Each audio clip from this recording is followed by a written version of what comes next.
Hello there, everyone, and welcome back to True Crime and Justice, the home of the missing and sometimes the mysterious. Hi there, everyone. If you're new to this channel, if you've only just found this channel, well, you're welcome. Please come and join us in chat. If you're watching on replay, please like this video. That's all I ask. There's two things I ask, and that is to A, like the video, and B, subscribe. And both things cost absolutely nothing. This channel is not monetized. It will never be monetized. Like my last channel I had before it got deleted by YouTube. Anyway, that was never monetized, and neither will this one be. So, for the past few weeks or so, I've been looking at the scientists and who've gone missing or turned up unalive. And then they released all those documents that we started to look at last night. And I found out then last night that they're apparently releasing more documents. Oh.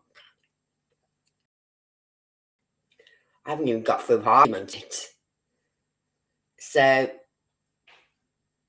my question tonight is, what has these documents about the UAPs, as I call them now, and not UFOs, got to do with the missing or unalived scientist, if anything? That's my question. Do you think what they's working on? Because they all work for even NASA or something in that line, jet propulsion people, anti-gravity, you name it, they was working it. And so it just makes you wonder, did they know too much? And was they deleted either by a home alphabet organisation, or was they deleted because foreign country wanted them to work with them and they've said no? Or did they go into hiding? Hi, Anne. Did they go into hiding because the video I'm just watching now and still going now, but no, it isn't. It's finished. Sorry, that was finished. But I have downloaded it, and we're not watching that tonight. We've got a few about. Hold on, I'll tell you in a minute. What was his name again? Oh, hold on. Travis Walton. Right. And I think I've got that one downloaded. Yeah. So we're going to take a look at that tonight. And I went through everything today, everything. Videos, downloading them, trying to put together mind. It's all got to do with it. Right, what's it all got to do? Is it two different areas? One, the scientists have just turned up missing or alive for other reasons, and B, these files that have just been released, is that a separate scenario? Or is these files that have been released got anything to do with maybe them going missing? Right? Perhaps I didn't want this info out there. Perhaps I did. It's hard to say. And the only people who know the truth are either unalived or missing. Those are the only two people that know if they've got anything to do with this UFO, UAP, scenario. So, anyway, before we get started, hope you all had a lovely day, whatever time of day it is, wherever you are in the world while watching this. Finally, I got out there today. I cut my lawn yesterday. An hour and a half it took me to cut my back garden lawn with a hover mower. My son said, "Shouldn't take you that long, Mum." I mean, fucking wow, does. You've only got a little patch of grass in the back garden because I feel sorry because it's mainly all slabbed. And it's got this patch of grass. And it looks nice, don't get me wrong, it looks lovely.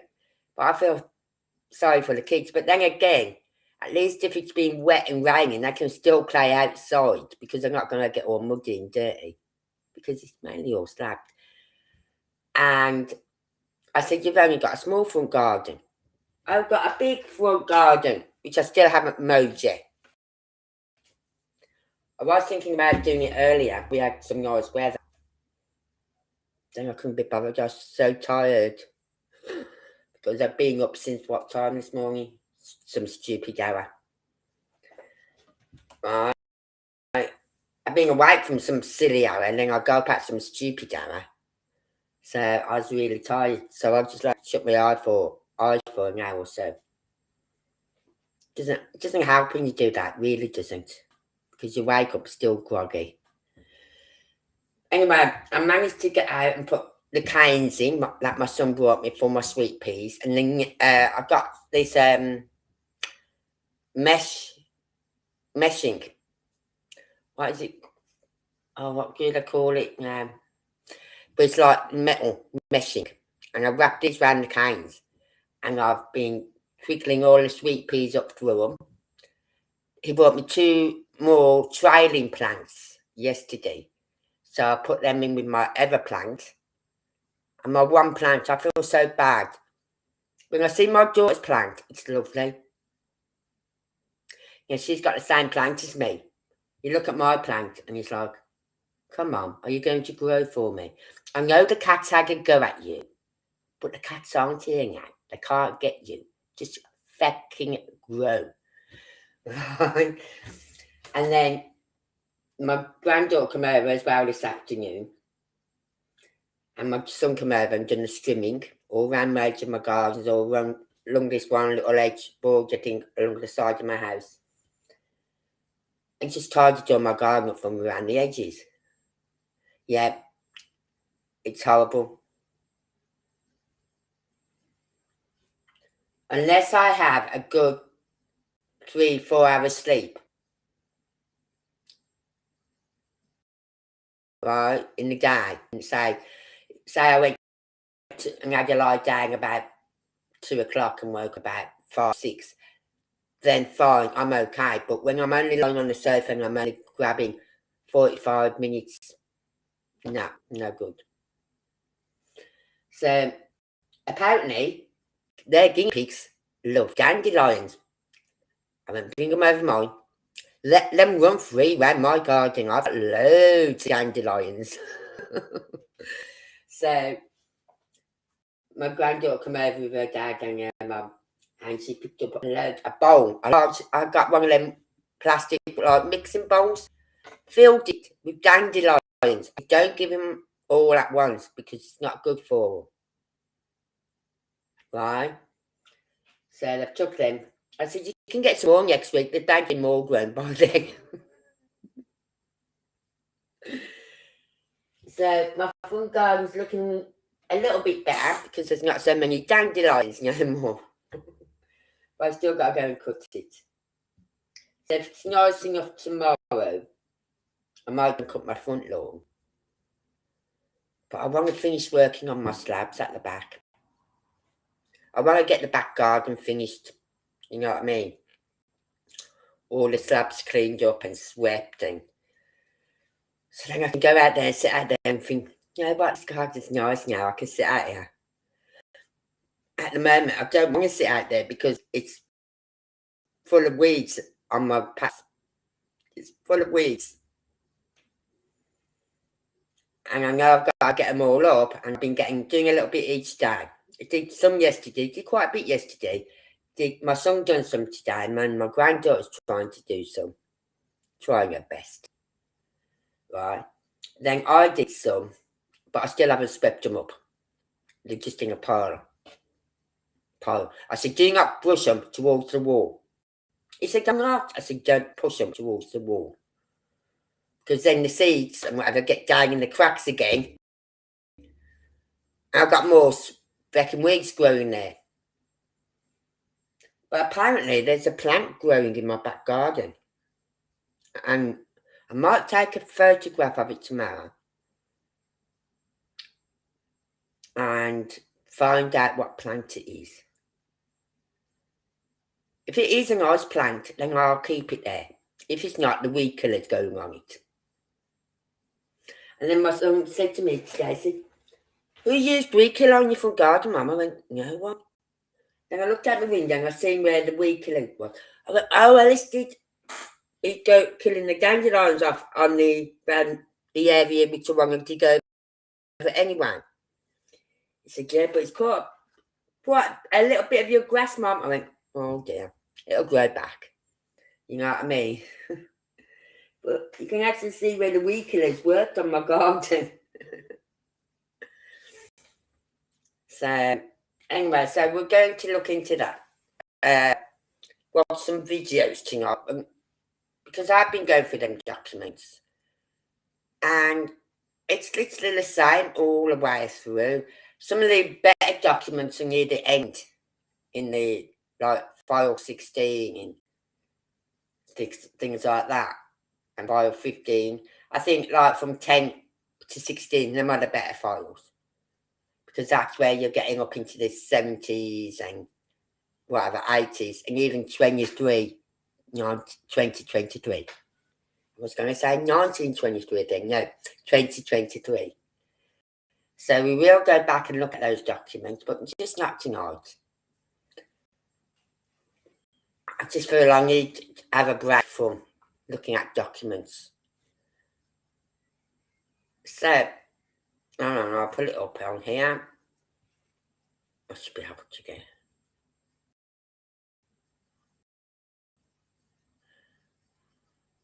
I don't know.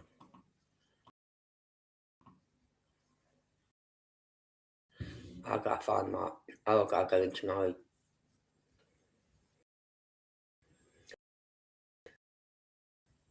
And then, I won't be on tomorrow night.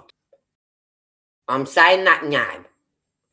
Son-in-law is supposed to be coming over tomorrow after work, and he can work till 6, 7 o'clock some nights. Right? So it could be 7, 8 p.m. before he gets to mine. Hopefully he comes tomorrow night, Thursday. If he comes Thursday, it's tough. I'm on my live. But tomorrow night I won't be on because he is supposed to be coming and they're supposed to be putting the posts in. Not the fencing, not the panels up, just the posts. Because he wants to cement them in. Well, put the spikes in or whatever. And so the posts can go in first.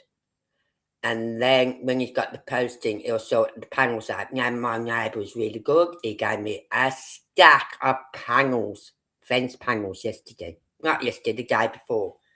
Sunday, was it Saturday? Sunday?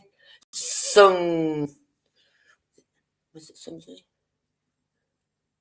Yeah. Saturday. Gave me a stack of them. It has saved me a fortune. So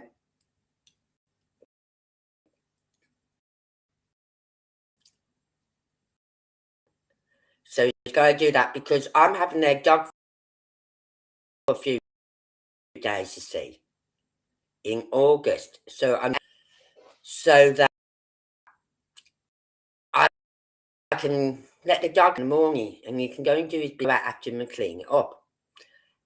Things like that, or just sit out there with him without being on. The moment when he comes, he has to stand there face there, and the little fecker will run off.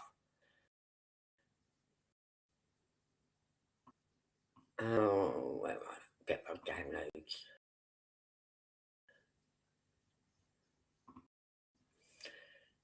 So that's done.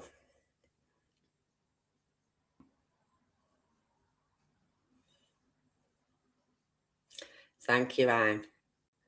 I have got a. Where's my banger?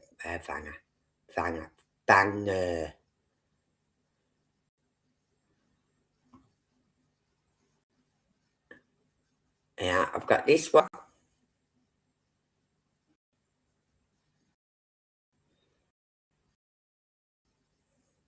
I've got this one. I can only have one banger up at a time now. It's a bit annoying. I have one at the top and one at the bottom. That'd be better. So I'll stick with now.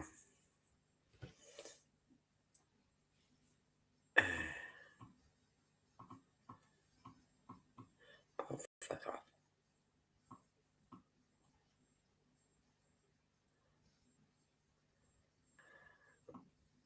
Oh, come on, let me scroll down.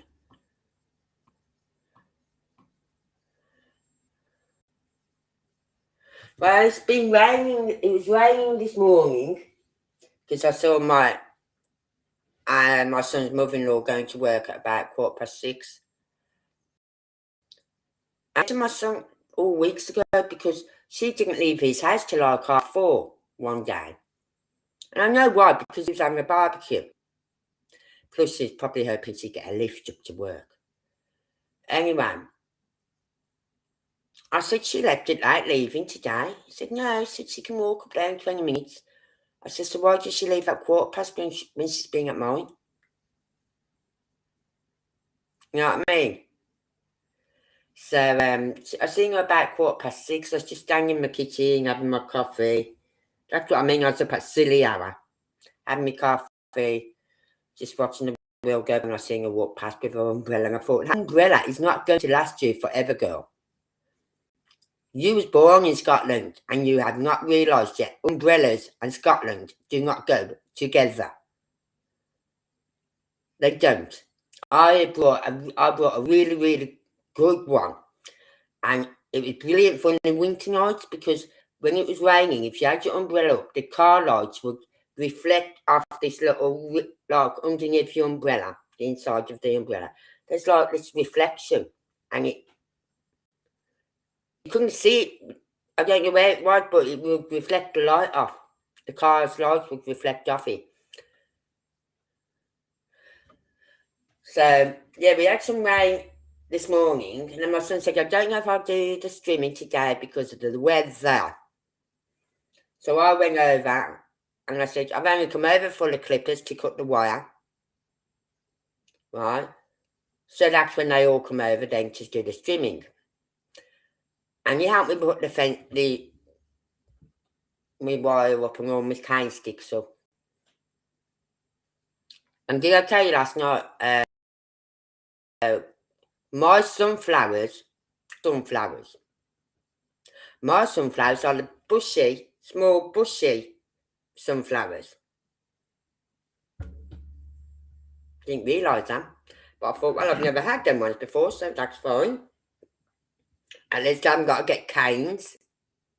Because I had 20. How many did I have of them? 12 of them. Or was it 11? 11 sunflowers. That's 11 canes I'd have to get. But because they're not the tall ones, they're like the small but bushy with the big head. It's supposed to have a big head, not just. Right? And I thought, well, I've still got more for next year, so I can use them up as well next year. But yeah, we've got rain again at the moment. It stopped and then it started again. So I don't know what's happening with our weather. I really don't.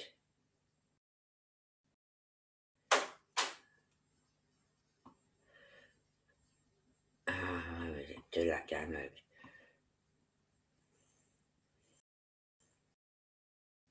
Just shows how sad a person I am as well. Because I was watching Sky News this morning from about, what, 6:30, 7 o'clock. I think it was about 8 o'clock.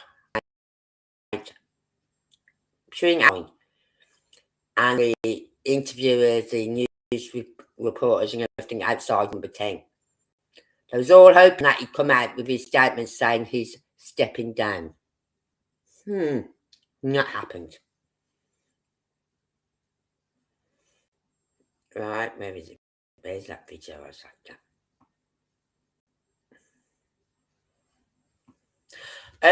I've also got a video here about what Artemis 2 saw beyond the moon, that right?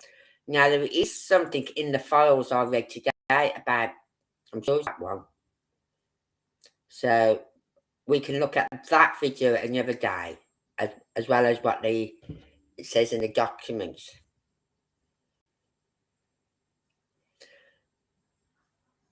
Right, Bob Laser. Oh no, not Travis Walton, sorry. Bob Laser's UFO file. Bob Laser's 1989 interview. We've also got the Travis Walton one. Right? Which is Bob Laser, because he's mentioned it a lot in this one video I was watching tonight. Which one was he? I don't even know which one it was that I was watching that. I heard it all. So, hold on.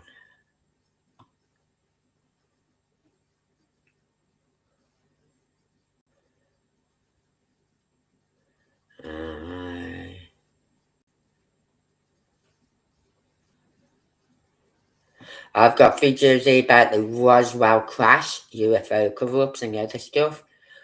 UFO Reporter Part 1, the files of George Knapp.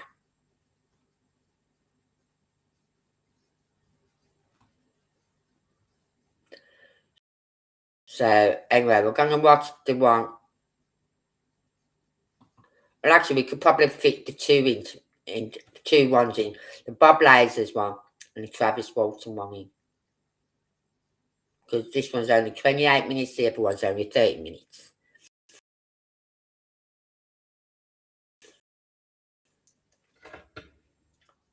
Hold on. Get it in the right place.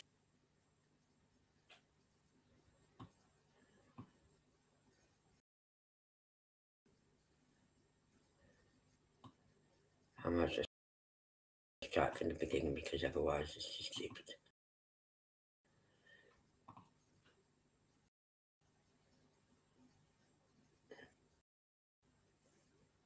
So it's going to be lovely at the end of May. Well, I hope so. Because I moved to a nice little cottagey house. I've been working hard on my garden over the past year, you know what I mean? Couldn't get much done last year because by the time we moved in, right, and we started to get the gardens down to a nice level where you could actually see, oh, it is grass. And now you look at it and think, oh, it isn't grass, it's weeds, it's dandelions. They are the bane of my life. Dandelions. I hate them. So,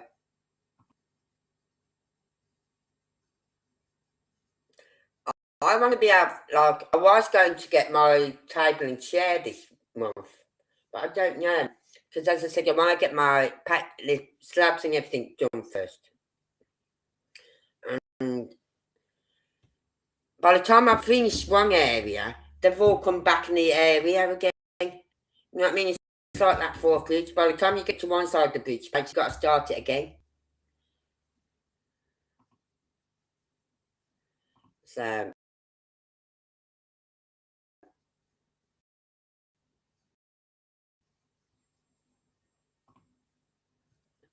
in US, so I really need one of those run along the slabs that rip the fucking roots out.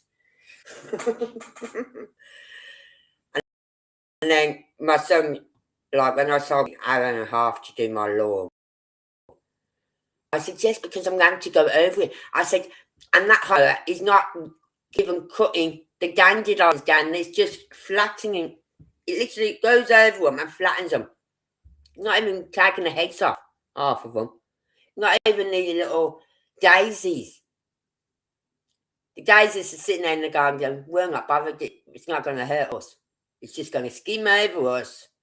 That's why I said I need it lowered down. Oh, come on.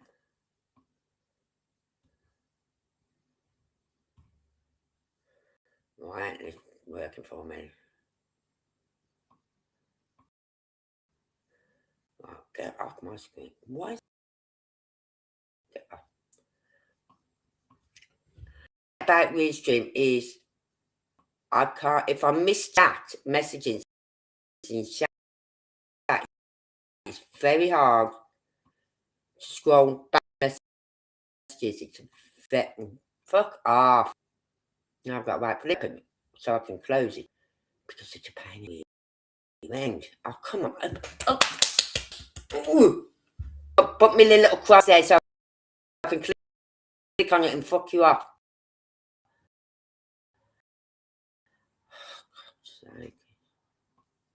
Come on. To be able to scroll down with my mouse just by running up.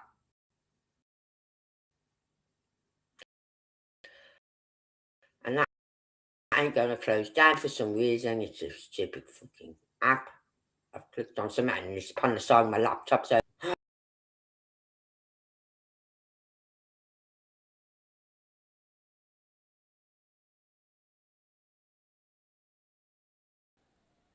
wait until it gives me the chance to close it down. Oh, that little cross to click on. You're sitting there waiting for that little cross to come up so you can click it off. On it and get the fuck out of there.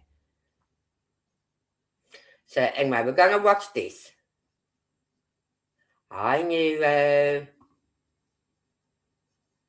and we'll see what they say, okay? Because I think Bob's name gets brought up in that. As I said, it did get brought up in another video I was watching.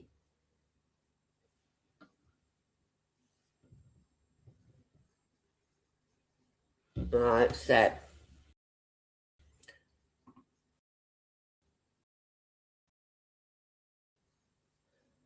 let's just get started.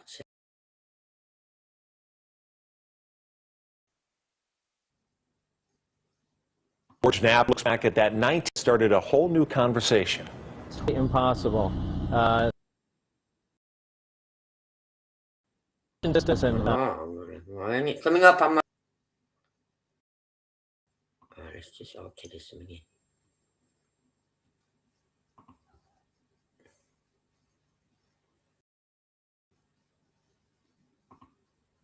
Right. Come on. Don't want to work for me tonight. This. Thank you.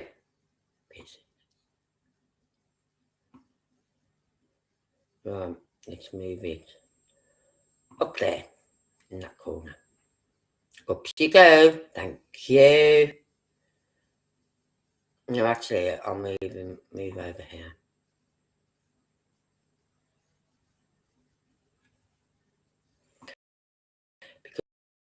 Because I'm going to go full screen, you see.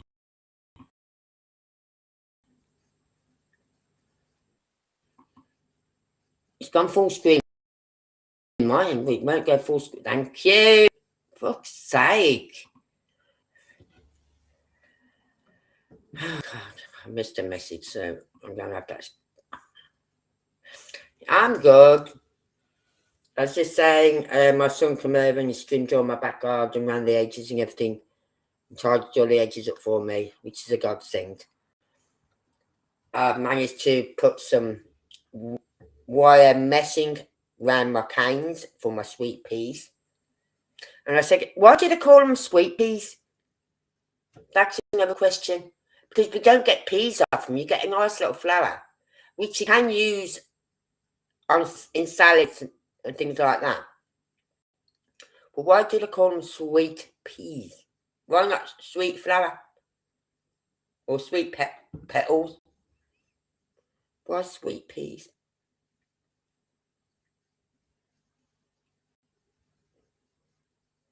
Ah, we love to see you here, Nero. We miss you when you're not here. Anyway, so I got all them sorted. Had a word with my plant, the plant that my cats got to. And I said, please, look, the cats aren't here no more. They can't get to you. Will you fucking grow? And my son's going, you're not watering these plants, Mum. Well, I went out there last night and I watered them, right? And I thought, I'm not going to put no more water in that one because you could see it was taking its time to sink down. Because the soil is still very wet underneath. So I put a bit more water in today and I thought, nah, no more, because it's still wet underneath.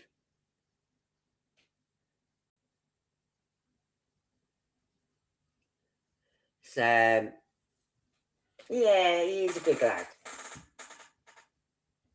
When he wants to be.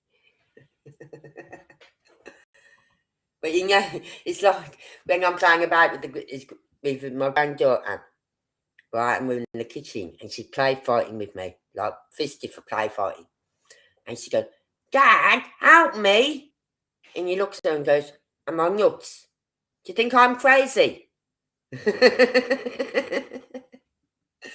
And she just giggles. I said, he knows best, sweetheart. A gravity propulsion system, the power source is an This is antimatter Bob Laser. reactor. This technology does not exist at all. Plane sounded like Hollywood sci-fi.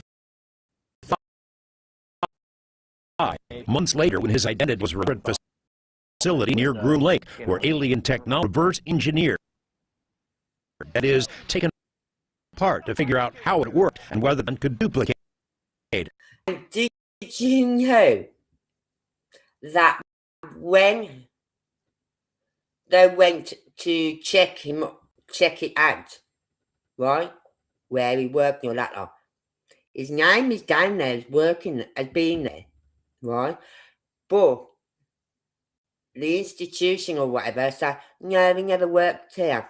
Never worked here. But his name's down here. Oh, yeah, he worked here for a little while. This is the simple thing he made at the time. Access was permitted to view and look at the operation of this with the gravity amplifiers and the level below. The premise seems less preposterous now. In a new about Lazar, he describes in detail Yeah, we are great. the spacecraft he worked on 30 years ago.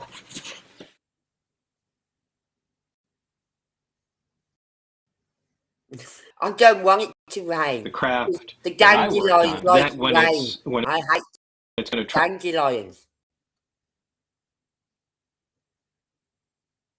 travel a long distance, that is how it operates. It flies along and it puts its belly to the target and then brings all the amplified power in.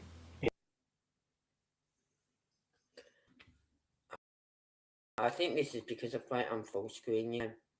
It shoots off in that direction. It doesn't fly as a science fiction with the belly, the bottom forward. If the description of a spacecraft UFO, a Put it up. video released by the Pentagon 17 naval pilot. Honest to God. Yeah, I don't want it to rain because rain makes some dandelions grow. And I hate dandelions. They are the bane of my life. Has put up 135 solar bulbs. No, I've heard it, winged it, put up 135 solar bulbs, 50, 59, 25. 10, so not too long, too hot doing it. Like 50, I put up Saturday. I want to get some more solar lights to go around my fence. Right. And even along like the back of the house and the the fascia of it, where you got the you got the guttering and then you got a fascia under that. I want some solar lights on there as well. But everyone, like, I've got these Rockingham lights, they call firefly lights. I love them. You can knock them, bend them, they don't break. And they cost me $9.99 for 2. My son goes out the other day to Home Bargains, buys a set of 2, pack of 2. Guess how much he paid? £5 something. I went, feck off. I've just spent 20 quid on my 4 fecking lights. You know what I mean? And he went out and spent a £5 on 2. In Amazon, it's like 10 quid for 2, pack of 2.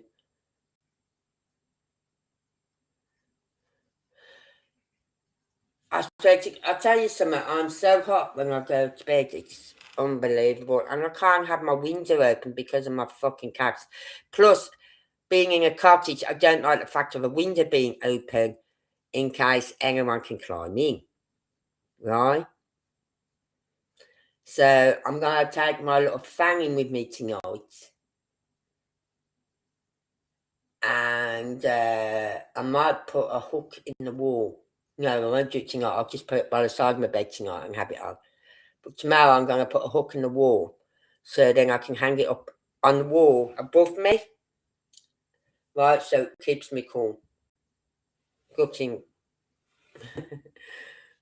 So, but this is why I'm waking up, because I wake up and I get hot, so I throw the covers off me.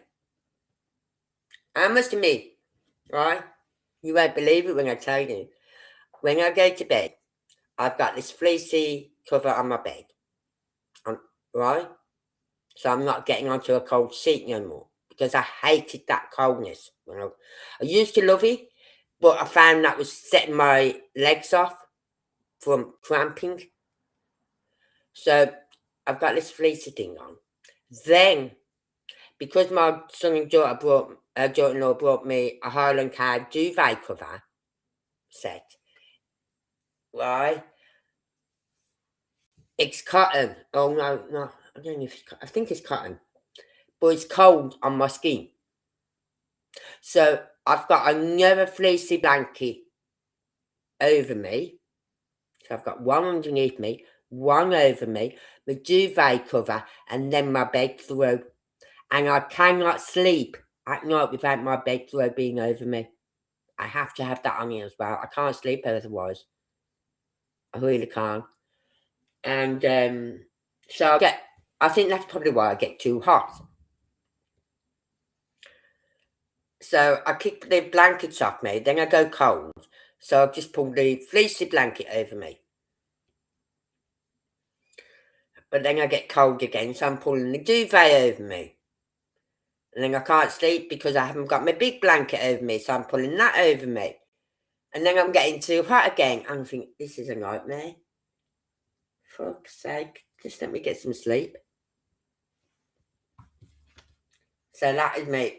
2 fleecy blankets, one I lie on, one below and one above me. Duvet and a throw. Nice warm throw. That's why I love it in the winter. I'm so cozy in that bed in the winter.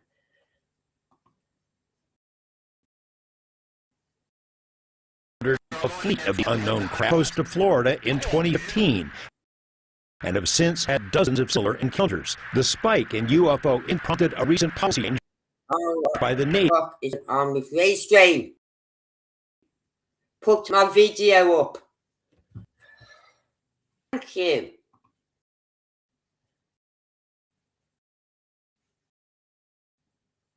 announced it wants to encourage its pilots to support future. An official reluctantly admitted to the New York Times 17 months ago that the military has Hasn't used it yet as common. secretly studied UFO incidents, in part so it might figure out technology. There's a mechanism turn against the wind with deceleration.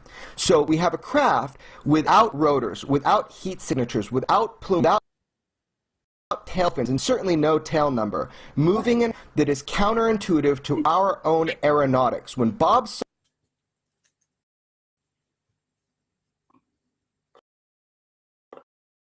came to the conclusion, this gravity-propelled craft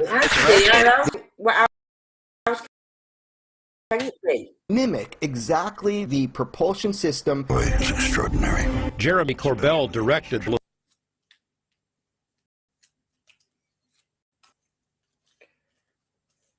bizarre documentary, but he also broke the story about another famous UFO incident, the 2004 Tic Tac encounter. The Navy I've got to put my heating on if I be have snow. pilot who engaged the Tic Tac, Black Ace's commander, has said he doesn't believe the astonishing craft was made on Earth, that the propulsion might be anti-gravity. When Lazar was shown the Tic Tac video for the first time, it To be honest with you, I haven't seen nothing about the weather. immediately reminded him of the sport model, his name Perhaps they don't want me to know about for the weather. craft stashed in the desert. There's no question in my mind. I mean, I'm virtually certain that's the way the craft Stop buffering. operated, and that uses close to or the exact same propulsion system. Former Pentagon intelligence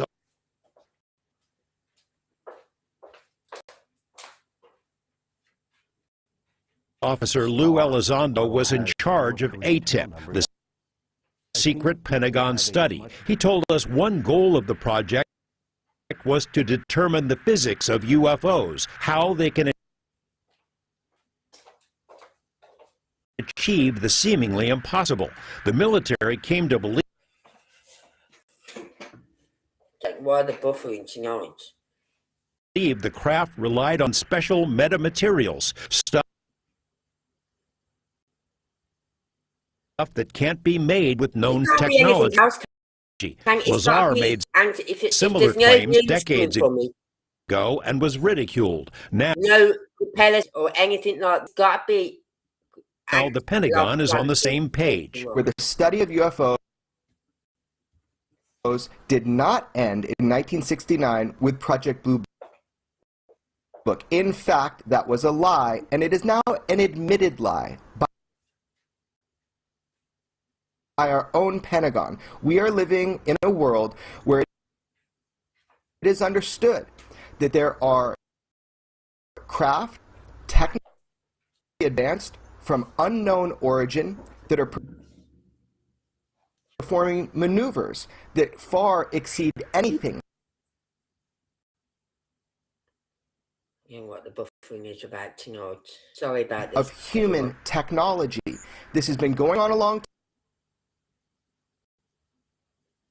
time, and our government has been studying it. George Knapp, 8 News Now.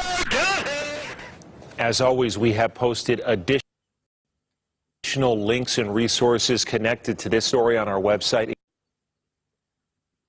including news reports from our archives. This week in our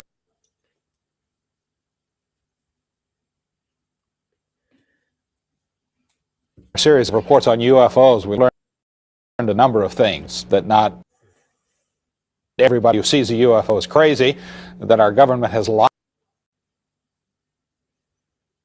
about UFO information, that it's withheld UFO files, and even spied Hold on. Let me just stop this a minute.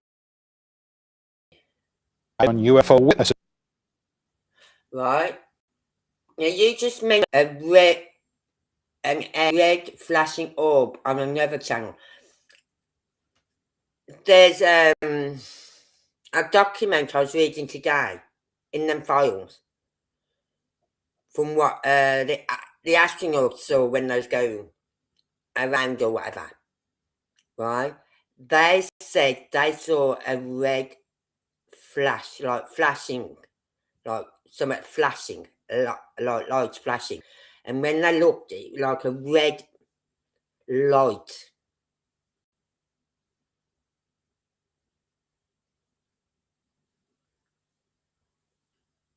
So that's in the documents as well, about a red light being seen.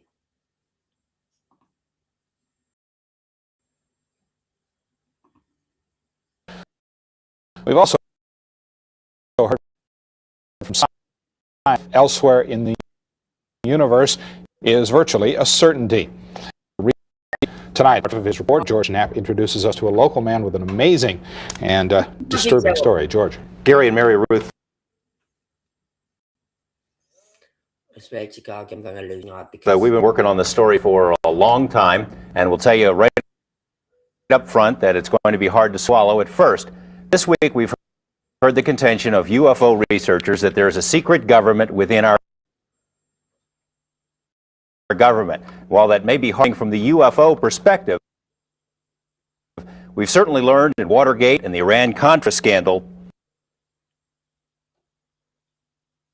that factions within our government can and do pursue their own hidden agendas outside of the law. I'll try and find that document in the documents. All outside the control of Congress or the knowledge of the American people. This is exactly the type of operation we'll hear about tonight. It's a chilling scenario with worldwide implications. Roots right here. Area 51, that mysterious corner of the Nevada test site, is no longer much of a secret. The fact that secretive things go on here is a given. The Soviets, who make daily spy flights over the facility to take a peek at what's going on. These photos, never before shown in public, are about as close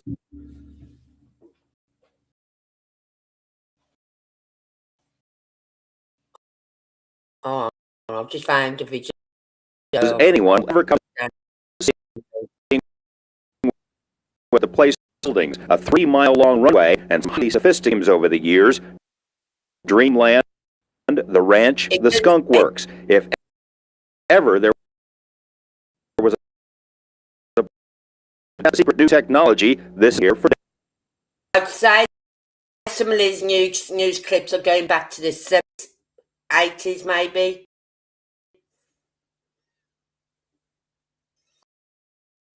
Because it doesn't actually say.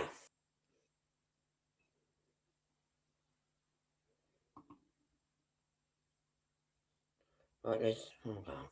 Get the feck off. What am I looking for? Derek Van Shine. Right. Derek Van. Come on.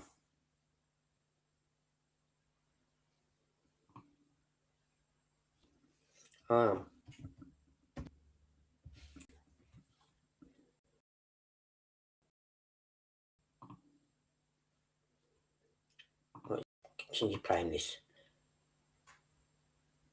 Decades. Area 51 is where Francis Gary Powers and the other U-2 pilots were trained in the 50s, and where the U-2 itself was developed.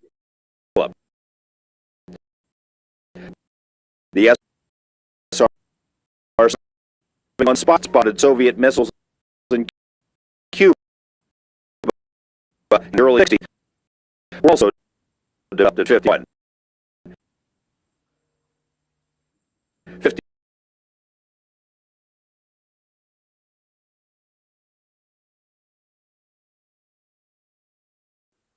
populated desert mountains, and by populated desert expanses, the few people who do lust for the military, but they're conservative, patriotic, and they mind their own business.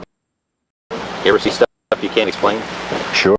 Just Care to elaborate?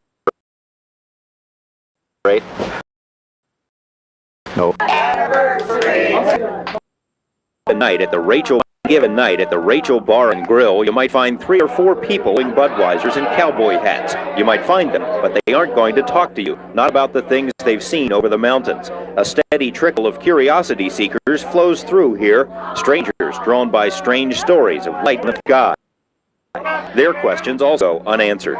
No one who's worked at Dreamland has ever publicly acknowledged what so many people have said for years, that alien technology being tested in the Technology. Lazar made similar claims decades ago and was ridiculed. Now the Pentagon is the same page. Kids go me.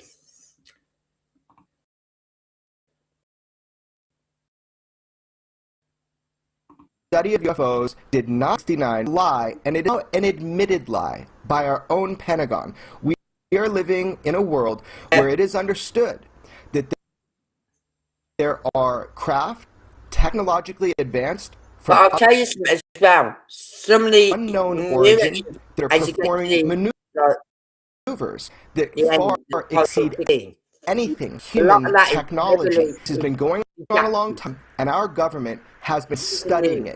George Knapp, 8 News Now. The names, the addresses, the phone numbers, none of it was redacted. We have posted additional No links and phone numbers resources might not be around no more. to this story on our website, including news reports from us. This week in our series of reports on UFOs, we learned a number of things. Not everybody who sees a UFO is crazy. The government has lied about UFO information, that it's withheld UFO files, and in the universe is virtually a certainty. And we heard the majority of Americans believe UFOs are Stop.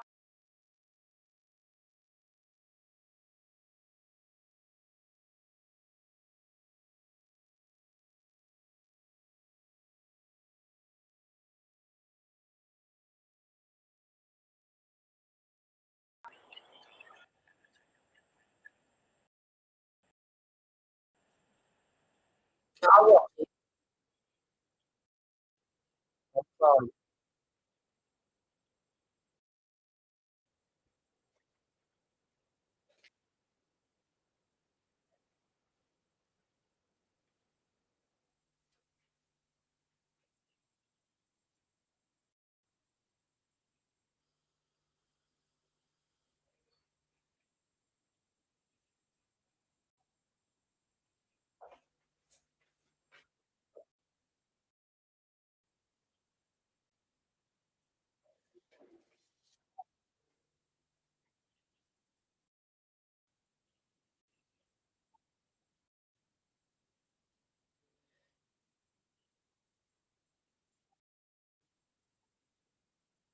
No, it's no secret. They put it out in that area.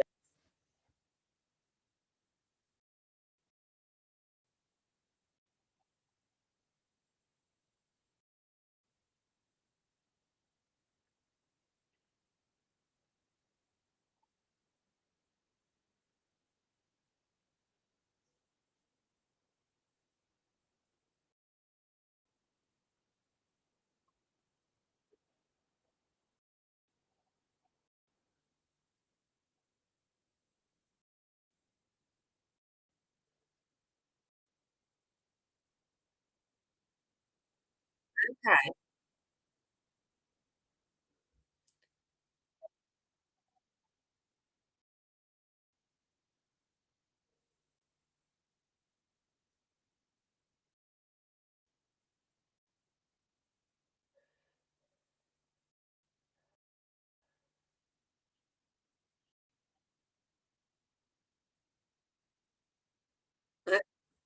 No, it's no secret no more. We always Area 51.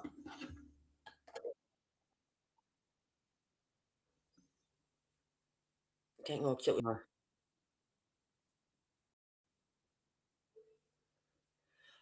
Hello, just today.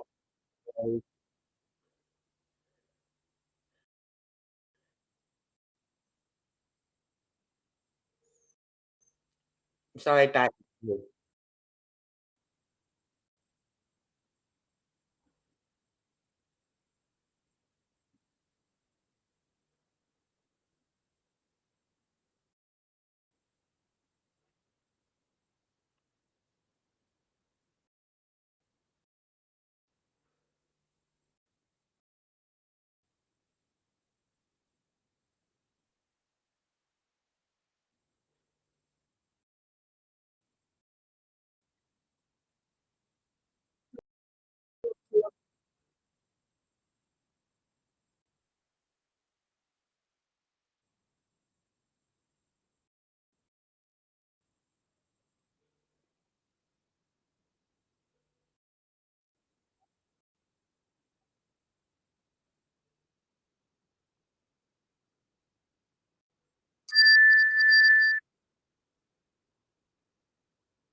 What happened you, Barry?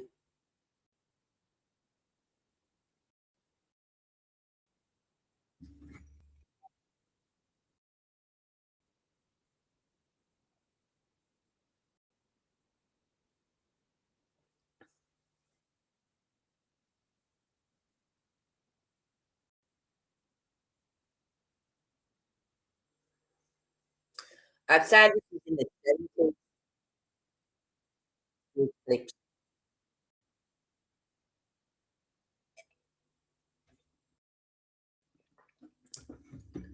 This is Mike when they said I can only respond owning a closed briefing. Why? Why can't the public know?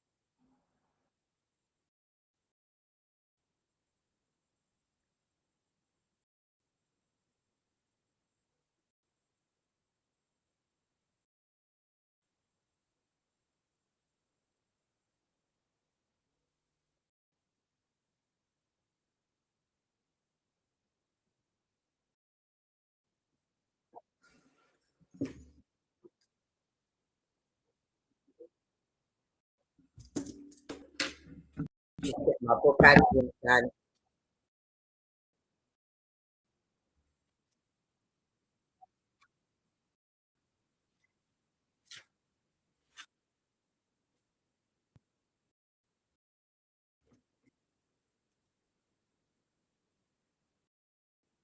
hold on. Hold on. No, no.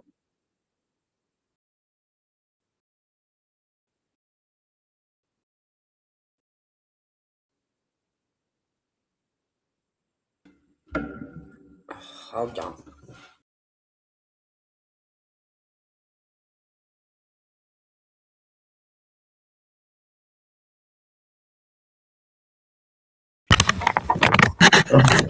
Say.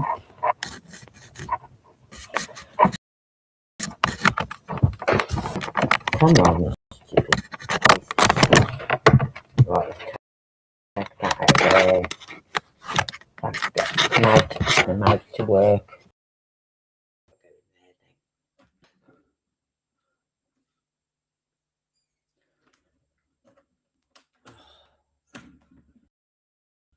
Right. The sound there, so hopefully they should get the sound back now.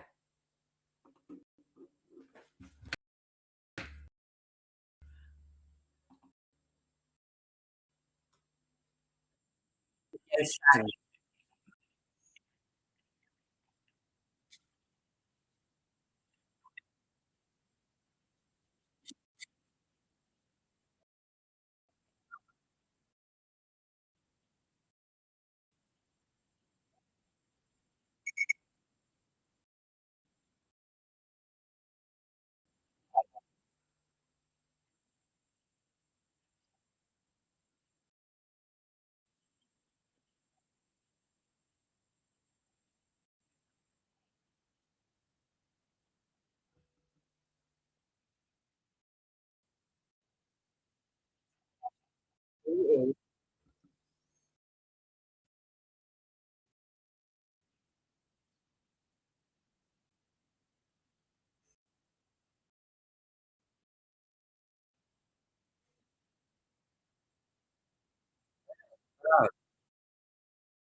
Right, what of this?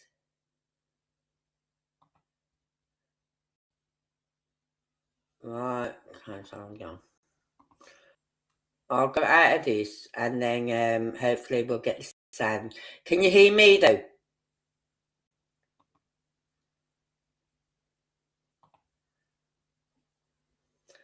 Come on, close the window.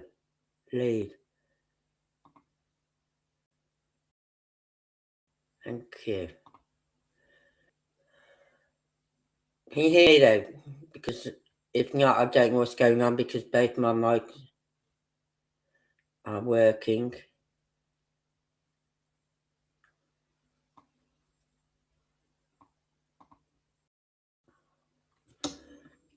Come on.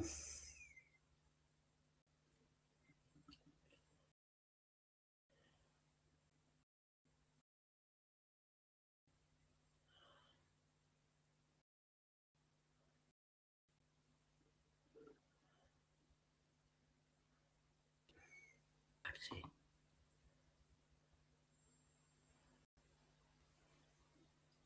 Oh.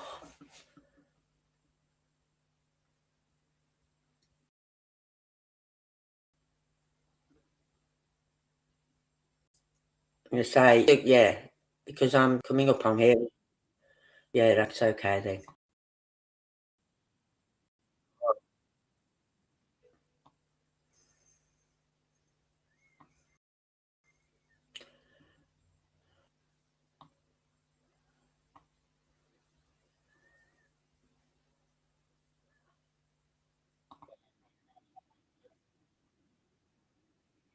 Let me know if you can hear. Okay.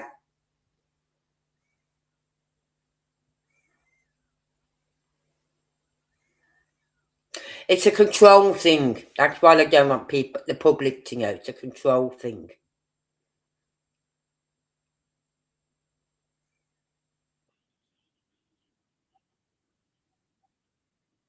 Right, hold on. I've got to get back up on this. Oh, come on.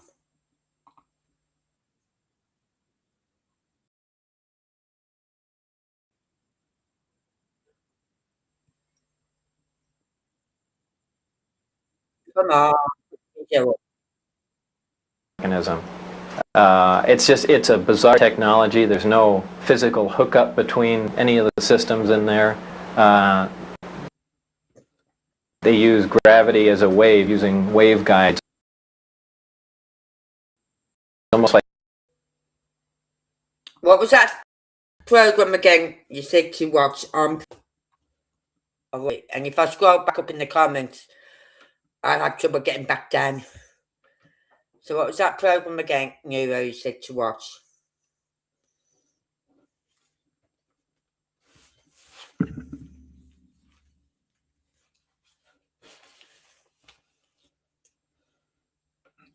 Oh, Bob Laser story, yeah.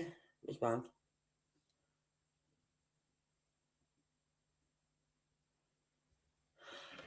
I don't watch them. My daughter watches all them Marvel films because of her son. And my son watches them because he's into it himself, so I'm not. Give me a good crime drama or good crime film. Some of that red stuff and the pew-pews going. I've got it here. It's on Prime. Yeah, I reached it down last night, didn't I? That's it. Oh, come on. It took a while, Lazar says, before he actually saw one of the flying discs. However, there were hints everywhere. Right, they had a poster, and it looked like a commercial poster almost, like it was lithographed and you could buy it at a Kmart or something, but they were all over the place, and it had the disc that I This is an 89 interview. coined the term the sport model, was lifted off the ground about 3 feet at area S4 on the dry lake there, and the caption on the bottom said they're here. And those are just all over the place. Later, he got to see the real thing. When I was let in, it was the first time I saw the sport model in the hangar sitting down, and told they could have walked me in the front, but they purposely wanted to walk me by. I was not saying anything and just keep my eyes forward and walk past the disc into the office. And I did, and I talked to my son. I said, was it you who mentioned when we was talking once about the COVID and all that? He said, wasn't it you? He said, you can see in a couple of years' time or a couple of months' time that they're going to bring something else out. He said, yeah. He said, I said it after we come out of lockdown, which would have been 2021, 22 time. Right? And he agrees with me. He had 3 of those jabs. I had 4. My daughter had 3 or 4. My daughter, 33, she's got heart trouble. She's on medication now for life. My son, stroke. He's on medication now for the rest of his life. Me, cancer. You know what I mean? And I said, well, I'm not going to jab me again with any of those stupid anti-whatever. You got to take this, otherwise you can't fly. I won't fly. I don't like flying anyway, so... you know what I mean? on it just to run it alongside the thing, and you know, that was about the smallest time. After that, I got to see it actually lift off the ground and operate. But you also, in between that, you saw more than one. Yeah. The hangars are all connected together, and there are large bay doors between each one. And there were 9 total that I saw, each one being different. Like they had the assortment pack. Security at S4 was oppressive,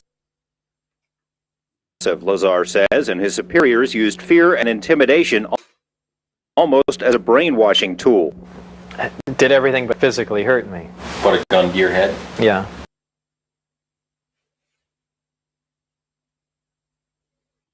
And said what? What actually put a gun to your head? Well, they did that even in the original security briefings. They had. I'm not worried about that rat virus. Guards there with M16s. The guys slamming their finger into my chest, screaming in my ear. Some people pointing weapons at me. Like I said, it's not a good place to work. That fear factor would surface later. Lazar agreed to undergo a polygraph exam as part of this report. Polygrapher Ron Slay asked about the technology Lazar had seen.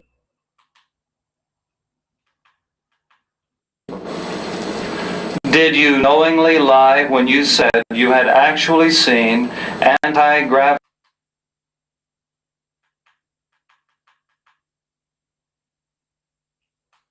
gravity propulsion in operation. No. The results of this exam were inconclusive. Lazar appeared to be truthful on one test, deceitful on a second. Slay recommended that a second examiner be brought in. Polygrapher Terry Tavernetti runs a corporate security operation and is a former Los Angeles police officer. He put Lazar through 4 tests and concluded there was no attempt to deceive. And I left there thinking that I feel we do have some credibility to what the subject had to say. And that's when I went to some of my colleagues. Tavernetti sent the test results agreed appear truthful. The charge. Euro. I've just pulled it up on my Prime, and we've got Bob Laser S4, or the Bob Laser video UFOs in Area 51, the Bob Laser video, or Area 51 aliens, UFOs, Bob Laser and advanced technology, or Dreamland 1998. I think I might be watching them all. I had a lab with a virus stored in it, disappeared. A Chinese man left the cruise 31st March. China covered up rat virus at airport a few months ago. It's a bit like the COVID virus. Some posted it on X several years ago, 2020, COVID 2026 rat virus. Well, I remember that being S4, okay? So that's the one. I'll just set up ready. I'll pause it from there. Right. So I heard about that thing, but they covered it up about the COVID because I was watching newsreels and everything then. I don't watch the mainstream media news no more. I don't. Right. And you're seeing people in China collapsing on the floor and all that. I'm thinking, fuck's sake. But what I want to know is how did it, well, you just gave me the answer. How did it get on the ship? And my son said that, and I said, but don't forget, you only need one person to have this virus. Go on a ship, then you've got that, the air ventilation is like in hospitals. Goes from all around the ship, right? So if there's someone with this virus in one cabin, the air ventilation is going to carry it around the ship. Bit like on a plane. It's going to carry it around the plane. Bit like in hospitals, it carries it around through their air circulation things. And it is, because I seen videos yesterday of MPs and whatever in one country standing there with no PPE on, no masks on, right next to a coach where the doors are open, full of these potential victims of the rat virus. Then you're seeing people with full PPE on, the masks, and then alongside them, you've seen people without PPE on and just a mask. I'm thinking, what the fuck's going on? If this is so bad, should you not all have PPE on? Should you not all be wearing masks? So it's all propaganda. You put me off with, well, it's like going on a plane. If the air is circulated. And in hospitals, the air is circulated. That's why, like, I hated being in hospitals. When I had to have my operation, I was nearly in tears because they told me I could come home the same day as my operation. Then I found out I had to stay in overnight. And then the next day, they go, your oxygen levels are a bit low. I went, whoa, what? You're not keeping me in no longer. We'd advise you just to take a walk up and down the corridor to get the oxygen circulating, right? So I was literally up and down them fucking corridors. You're not keeping me in no longer than necessary. And when the head nurse come to me, my daughter was there by that time, and she's talking to me, and I'm listening to her. And said, "Have you got any questions?" I said, "Yes." "Can I go home now?" And she said, "I know you've been so anxious about wanting to get home." I went, "Yes, I just want to go home because I don't like hospitals." You know what I mean? You don't know what you're going to catch when you're in a hospital. So I was out of the hospital. As soon as she said yeah, I went, "Right, Dee, I'm going to get dressed." Right? And I went and got dressed. Come back out. I said, "Grab my bag. We're out of here." And I was gone. I was out of that hospital. I've worked in hospitals. I know what the cleaning standards are like in some hospitals. I used to go and visit people in hospital, and I'd be checking under the bed for dust. I'd be checking the soap dispensers for the grime that built up around. You know, when you put your hand on there and the soap comes out, the grime inside builds up. If they don't clean that's bacteria coming out onto your hand. I hate to tell everyone this, but be very careful. Use your own sanitizer. Take your own sanitizer into a hospital if you've got to go into a hospital. Use your own. When I found out my son had had a stroke, I had sanitizer in my bag. I brought some on the way home. Popped it, only a little one. Popped it in my bag, got to the hospital and said, "Please sanitize." I went, "Okay, get my sanitizer out. I'll use my own, thank you very much. I don't trust them dispensers. Because if you're not cleaning around the nozzle on the inside, that's bacteria building up."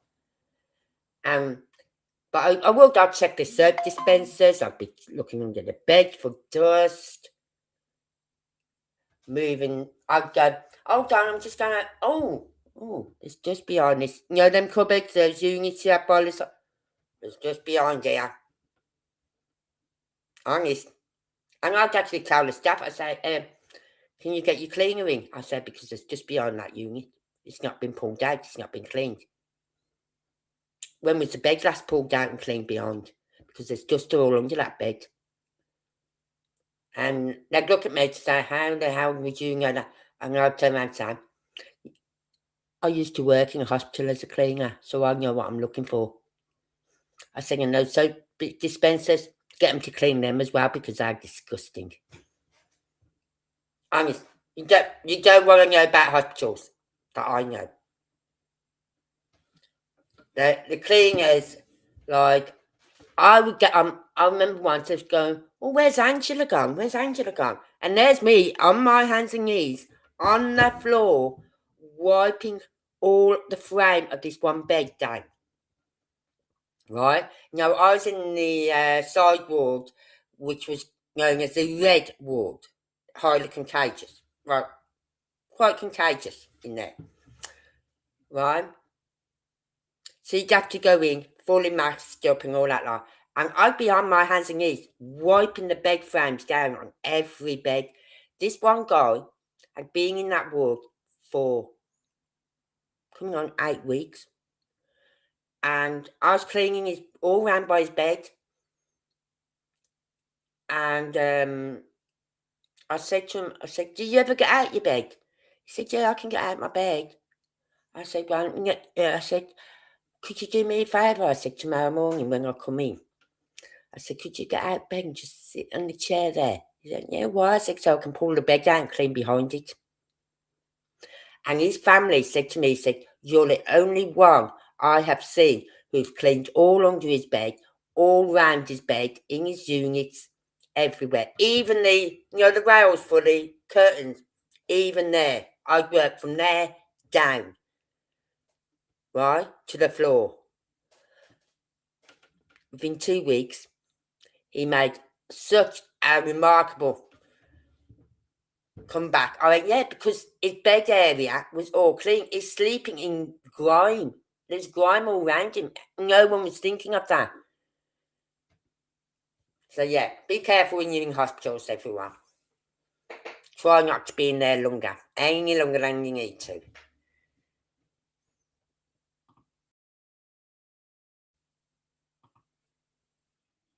And sent a fourth examiner who did not agree, suggesting Lazar might be relating information he'd learned from someone else. The polygraphers conferred and decided they would not issue a final statement on truthfulness until more specific testing can be conducted, and that's where it stands. Tavernetti believes that difficulty in determining Lazar's truthfulness stems from the fear that was drilled into him. I think we're talking about a subject here that is so far-reaching, and it is so emotional. And when you're dealing with emotions, this is polygraph, because we're dealing in polygraph, you're looking at fear. The fear of getting caught telling a lie because something bad will happen to you if you do. Well, I am telling the truth. I've tried to prove that. What's going on up there could be the most important event in history.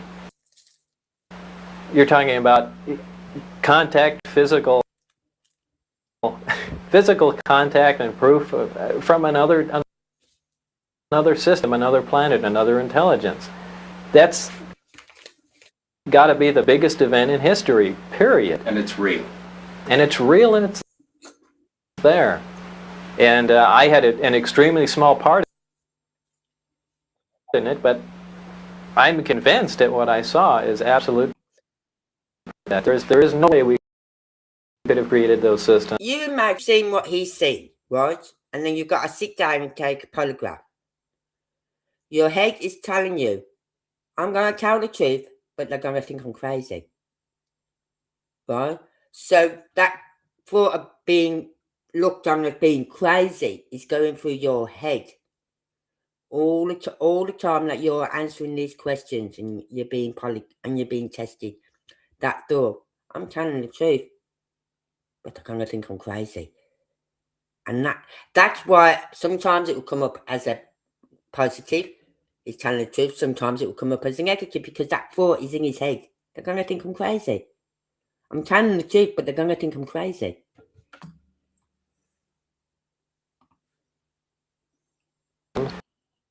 There's no way we could have made the discs, the power supplies, anything to go with them. Lazar says he has no intention of going on any UFO lecture circuit. He's not looking to do any additional interviews. In fact, he wasn't too crazy about doing this one. He did it after certain unfavorable things started happening in his life, and he did it because he feels that whoever is running the show up at S4 is perpetrating a fraud on the American people and the scientific community. Well, I'll tell you, this is a true story. I was doing the lunches in the hospital, so I wasn't allowed to do any of the yellow bins. I could do the black bins, but I couldn't touch the yellow bins. I couldn't go in any of that one side room ward, which we called was the red side room. Couldn't go in there.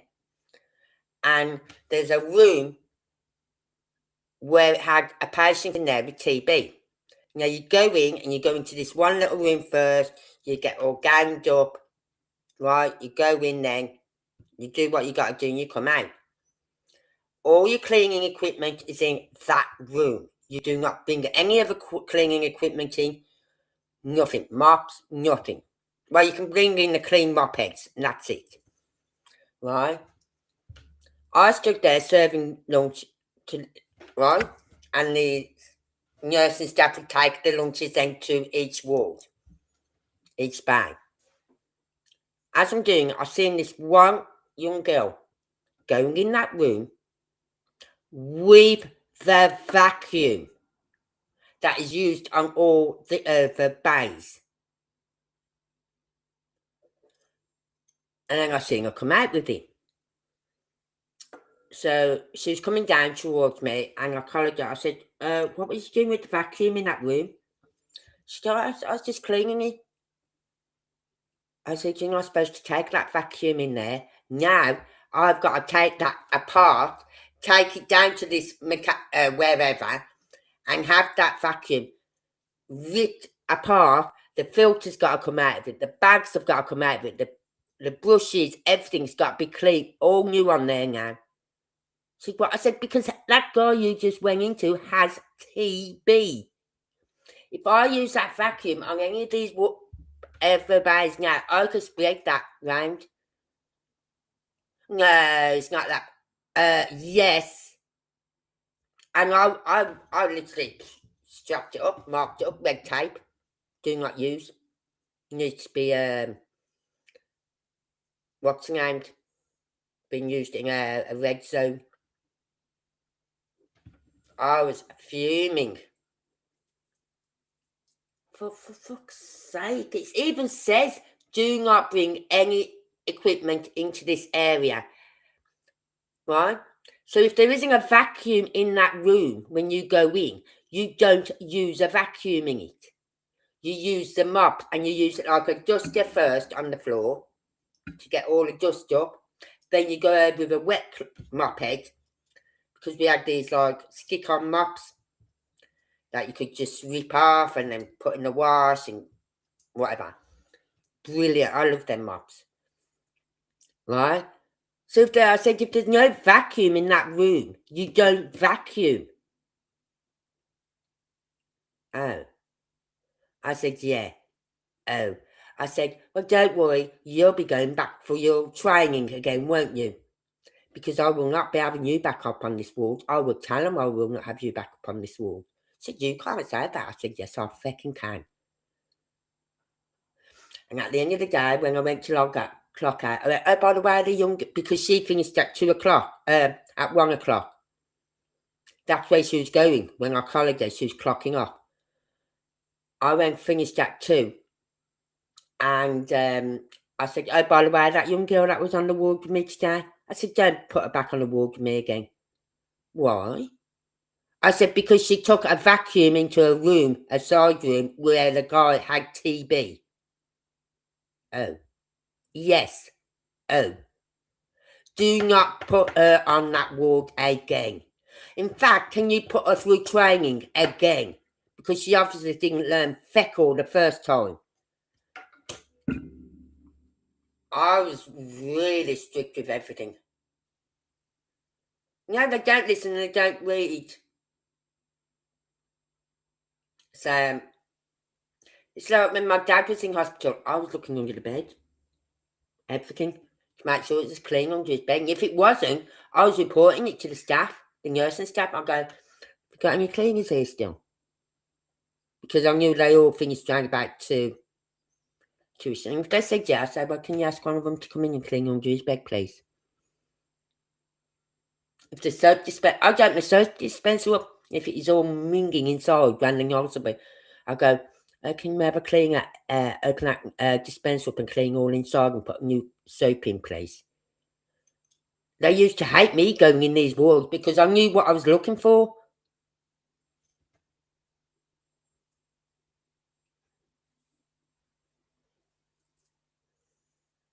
Yeah, it's not good.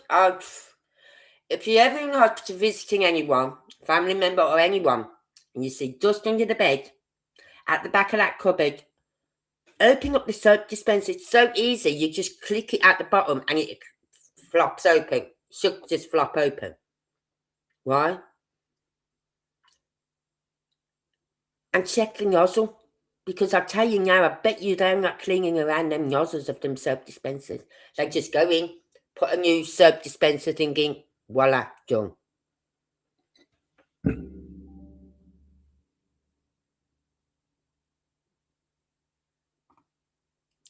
So, let's go on. We intend to have much more about this story, about the operation on Monday and beyond. This is by no means the end of this series of reports. In fact, on Monday, including in our story there, support testimony from other people who say they have knowledge of the flying discs at the test site, and information from people who know Lazar very well and insist his story is true. If indeed they have these flying saucers, George, it seems like it would be really hard to keep it so secret. Well, yeah, it would seem that way, except for as Lazar asked his superiors up there, they say it's the easiest secret in the world to keep. It's leaked out many times before and nobody believes it. What's the Navy saying about all of this? Well, of course, the Navy is supposed to have been his employer, and we have put some fairly pointed questions to them. Of course, number one, it may not be the Navy at all. Information is so compartmentalized up there, no one is exactly sure who is in charge. We have put the questions to several Navy departments. The answers thus far are unsatisfactory. I would like, if that had been my dad on his own, and a cleaner come in and done that, I've gone, well, when he first come in, I'd have gone, okay, Dad, I'll be back in about 20 minutes when the cleaner's finished in here. And if she turned around to me and said, oh, I'll be finished in about 5, I'll go, no, you won't. No, you won't, love. 15, 20 minutes to clean this room. You've got to pull that unit out, clean all behind there, clean all under his bed, even if it means getting on your hands and fecking knees and cleaning the frame of the bed. And that's before you even touch the rest of the floor. Don't forget the curtain and rail, by the way. You know what I mean? I just said that to them.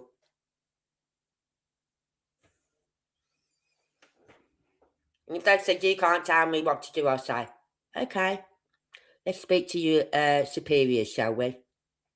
Because the mops they're supposed to use, like, you know, those mops you can buy in the shops where you just stick onto the base, yeah? They're not like the floppy mops, you know what I mean? Not like them grubby, grimy mops you used to have. And in the hospital when I worked at, now I'm going back rough. My kids were still at school when I worked in the hospitals.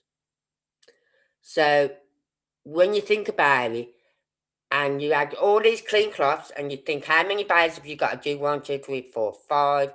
How many beds in each bay? 6. So there's 6 5s, 35. You need 35 clean cloths. A clean cloth for around every floor cloth for around every bed. How many hand cloths do we need? Well, we got to clean all the bed frame down, underneath it, around the back of it. You've got to clean along the back of the cupboards. If you can get behind the bed, then right behind the bed. You know what I mean? So you had to have loads of cloths on you. And then each bed, when you finished around one bed, you take that floor cloth off, pop it into like a bag, and then you go to the next bed, pop a new one on. And every time you went to a new bed, you take the old gloves off on that bed and put new gloves on.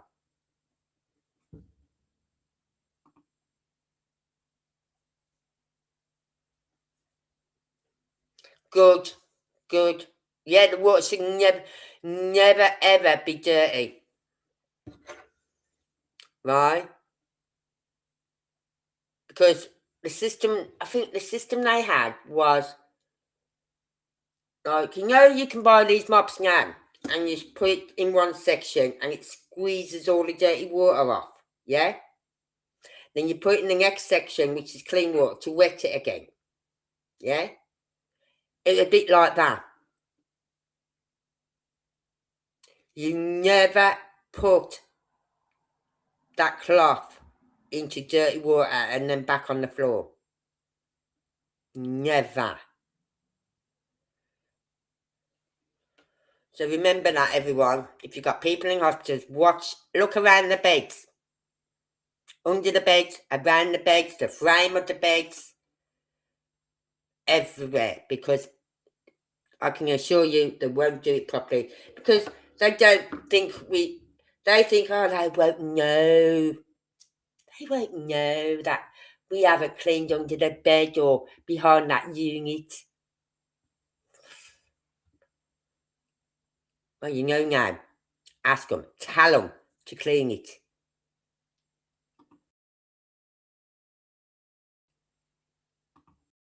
apply Freedom of Information Act, and that information will be revealed on Monday as well. You believe his story, don't you? Yeah, I do. Yeah, I've got to know him pretty well over the last couple of months, and I believe he's telling the truth. Fascinating stuff. Thank Thanks, you, George. George. Former government scientist has alleged that the U.S. military is flying recovered UFOs at a secret base in the Nevada desert. The allegations about the secret facility near the Groom Mountains first surfaced on Eyewitness News last Friday. Scientist Bob Lazar says there are at least 9 of the flying saucers being tested and that they were not built on Earth. George Knapp has more in the continuation of our series on UFOs. Yeah, it's obvious it came from somewhere else, other than Earth. Scientist Bob Lazar is convinced that the technology he saw being tested at a secret base in the Nevada desert is of alien origin. And for Lazar, the proof is at least partially in the furniture. One of the 9 flying discs he says he saw at the base, which was designated S4, looks exactly like this UFO photographed in Europe. Lazar called it the sport model. I gave everything simple names. There's the top hat one, and the Jello mold, and the sport model operated without any hitches at all. I mean, it looked new. If I know what a new flying saucer looks like. One of them looked like it was hit with some sort of projectile. It had a large hole in the bottom and a large hole in the top with the metal bent out, like some sort of large caliber 4 or 5 inch projectile had gone through it. Even before he saw the sport model operate, Lazar says he suspected that the ship came from somewhere else. The realization slapped him in the face the first time he glimpsed the inside of the disc. I got to look inside, and it had really small chairs, and I think that was the first confirmation I had. That was just a shocking thing, because every time before that I was able to label it, well, this is just a little advance that a group of scientists had formed, and they're keeping it secret, and yeah, we could have built a big disc like that, that's no problem, and we could have adapted these to make it fly, but why does it have little furniture inside, essentially little seats, and things began to click together just all too fast. A few of the discs had been completely dismantled to find out how they worked, Lazar says, but others were fully operational. A Japanese TV network created this animated version of Lazar's story after his first interview with us aired in May. Lazar says the dramatization is similar to a test flight he witnessed.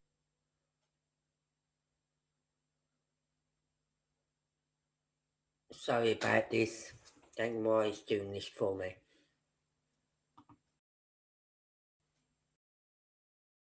The bottom of the began to hiss like high voltage on a round sphere. It's my impression that the reason that they're round and have no sharp edges is to contain the high voltage, like you've seen on high voltage system insulators. Things are round, or else you get a corona discharge. In either case, it began to hiss as voltage, and it lifted off the ground quietly, except with that little hiss in the background, and then that stopped as soon as it reached about 20-30 feet. Lazar says the test of the sport model was a short one, that it made only a few moves before setting back down. He didn't see who was actually flying the craft, but was very impressed nonetheless. Well, there's no action-reaction system to it. There's no, like in a jet engine, exhaust gas being thrown out, no propeller, no noise. It's just... They all said that when they've said for all intents and purposes, magic. 3 to 4 foot tall. To Lazar's knowledge, the flying discs are not being used for, say, any flights to Jupiter. He says excessive caution and intense secrecy contributed to the plodding pace of the program and were main source of his disenchantment. It's just unfair, outright, not to put it in the hands of the overall scientific community. There are people that are much more capable of dealing with this information, and by this time would have gotten a lot further along than this select group, little people, select small group of people working out in the middle of the desert. They don't even have the facilities really to completely analyze what they're dealing with. Well, he was being quiet, and if he kept me abreast of anything, he kept me abreast of the security checks. They'd randomly drop by his house. They threatened his wife. They threatened his wife's life. They had done all that, so we really didn't converse. I mean, he really was adhering to the program. Gene Huff is a Las Vegas real estate appraiser, a regular guy who just happens to have a friend in the flying saucer business. He learned about Lazar's S4 experiences only after a long period. Lazar is anxious for people to know that he didn't just run right out and spill the secrets of the universe, and that some things are properly kept confidential. I did not believe that this should be a security matter. Some of it, sure. But just the concept that there's definite proof, and we even have articles from another world, another system. You just can't not tell everyone. A lot of people don't believe that. But I do. Yeah. When he reached what felt like his bursting point, he took Huff and a few others to the edge of the Groom Mountains to see the flights for themselves. A total of 5 witnesses on 2 consecutive weeks managed to dodge security patrols long enough to see the strange glowing object lift above the mountains. It came up above the same mountain. It moved around. It did a step move. It actually went up in the air like this and hovered, then dropped way down. Then it just floated around and cruised around, and then it started coming up the mountain range. This home videotape was recorded during one of the trips to the Groom Mountains.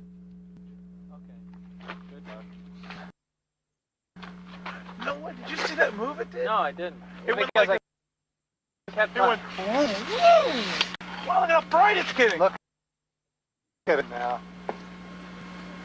Getting bright. Not bright enough for me to get the son of a bitch. Here, hold on, right here.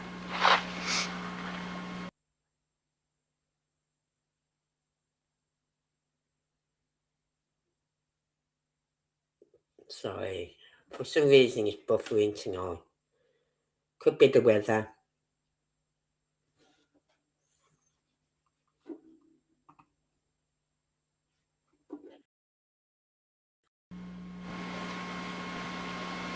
Are you there? No.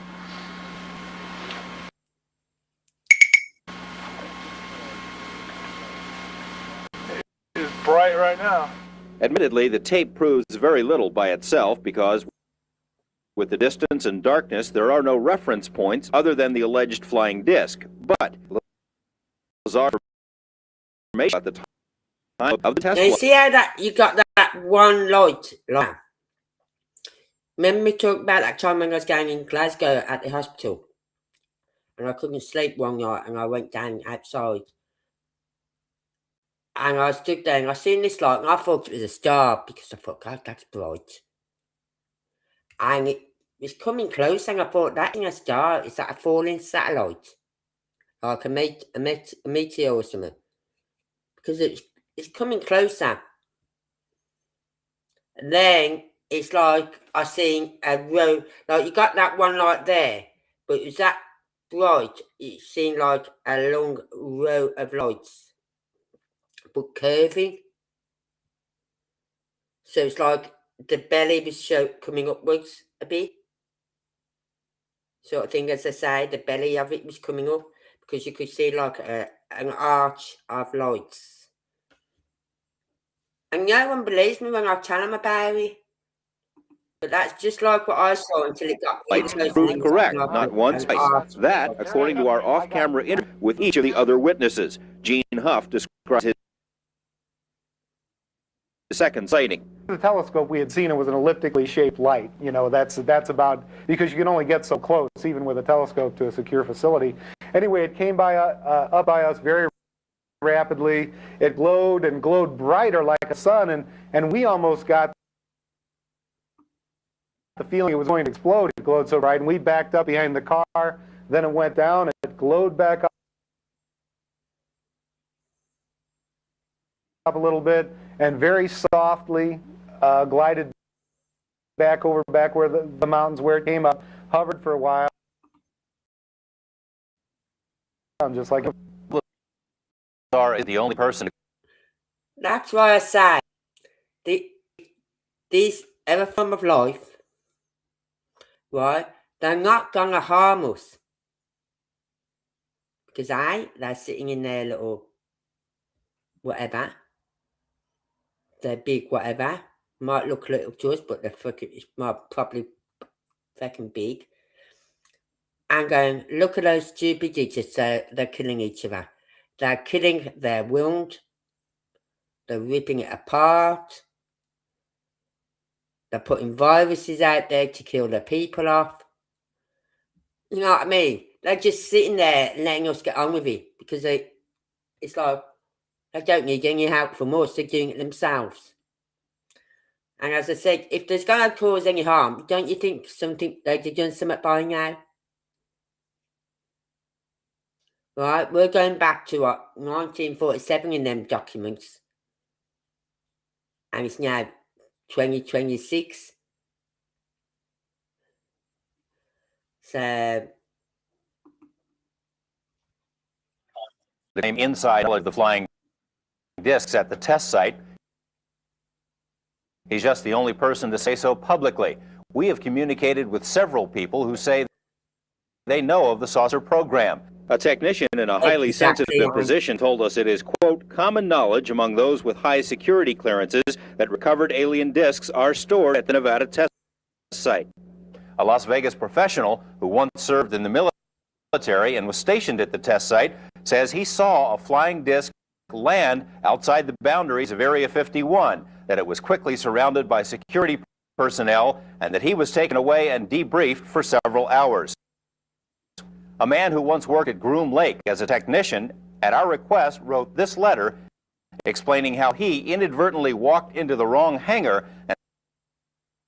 and saw what appeared to be a large metallic disc under a tarp. It was being examined by men in lab coats. And an airman who worked at Nellis at a radar installation says he and his fellow servicemen watched over a period of 5 nights unusual objects flying over the Groom Mountains. He says the radar images indicate the object zoomed into range at speeds of 7,000 miles per hour and then would stop on a dime, and that nothing we have is capable of doing that. The airman says that when word of his sighting got out, he was ordered to turn off his radar sensors for that area and told to keep quiet about the matter because it did not happen. None of this means that the military is actually flying alien spacecraft in the Nevada desert. It could all perhaps be explained to some other secret program. Lazar insists that's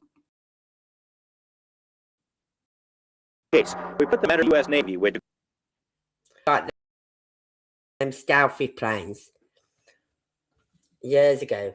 How they say, when people say they've seen these flying objects and whatever, they go, oh, that's a new stealth plane that we're building and we're testing it out. You know what I mean? I remember something like that being said. It's the new stealth planes that we're building and we're just testing them out.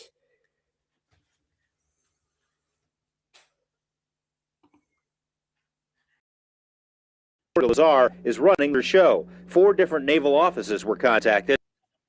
All denied having any information in their files. The Naval Research Lab said it conducted a thorough search but found zip. Naval Intelligence said much the same thing, adding it is not required to create a file where one doesn't exist.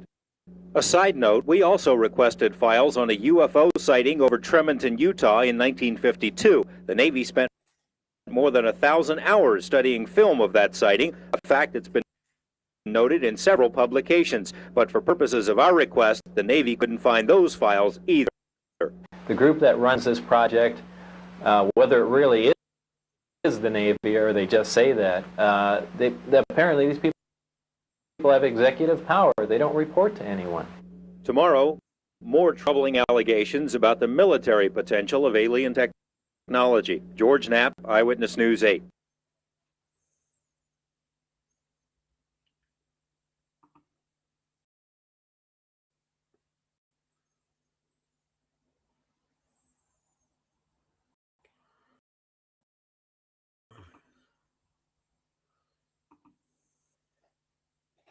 That film, Neuro, I have to pay for that one. So I'm going to watch the UFOs in Area 51, the Bob Laser video. That one I can watch for free.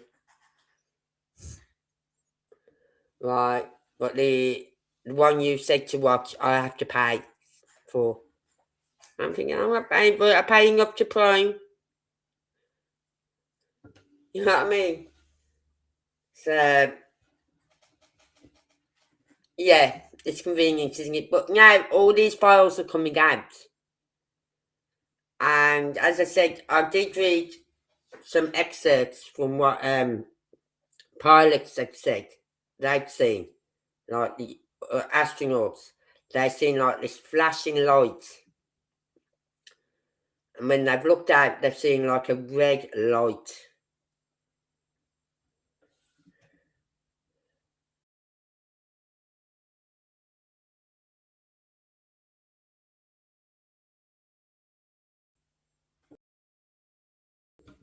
Okay, what's going on here? So, yeah, he's the whistleblower. Is he still alive? Hold on, I'm going to see. Is Bob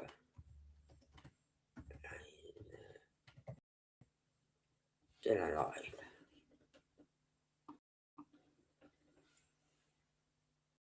Yes, he's still alive.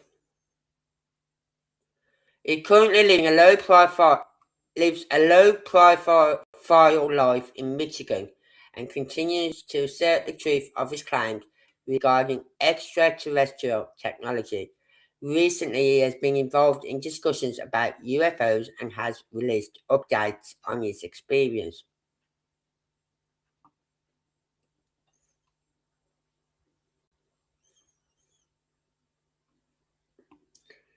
But the fact that they even denied he worked at that one place and then they said, oh yeah, he did work here for a short while. It's ridiculous. And it's like just a control thing all the time. Oh, they're not ready to know about this. Well, why are you ready then to know about it? We're not ready. Why are you? You know what I mean? But I'll have to watch that interview as well by Barack Obama.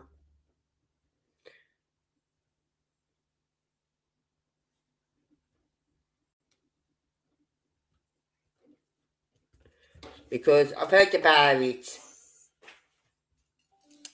but I haven't actually seen it, so I will watch it.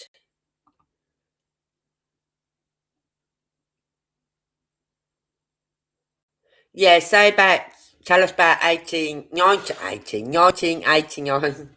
You tell us.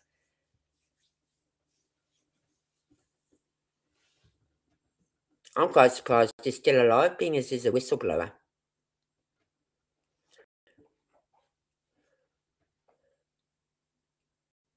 But wasn't General McCaslin approached by someone? And he said he wouldn't do it. You know what I mean?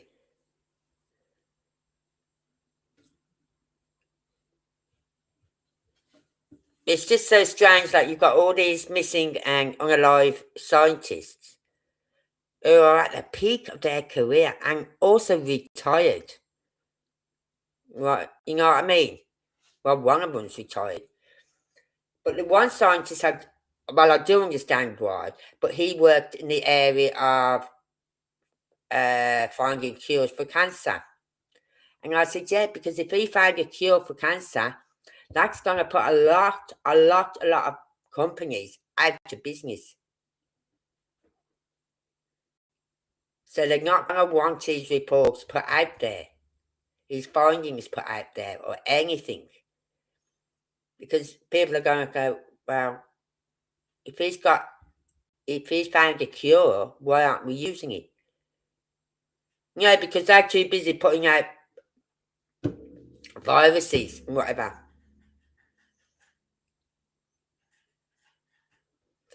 So,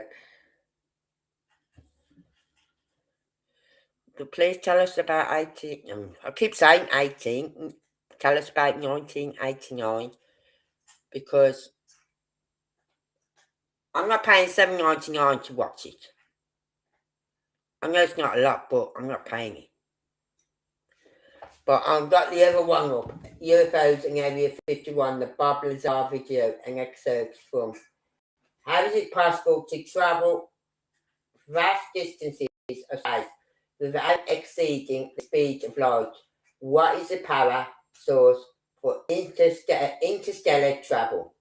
Government whistleblower Bob Lazar shatters this cloak of secrecy surrounding whatever.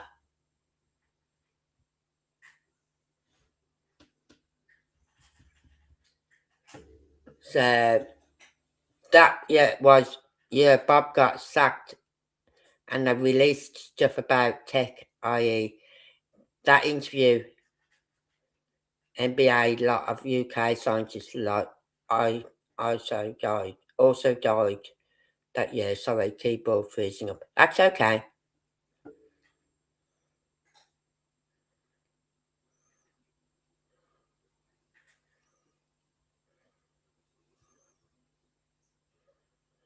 Oh yeah, 89 was the year when a lot of scientists died, wasn't it? Yeah.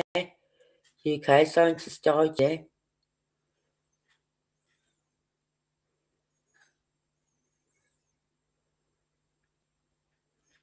But this rat virus, right?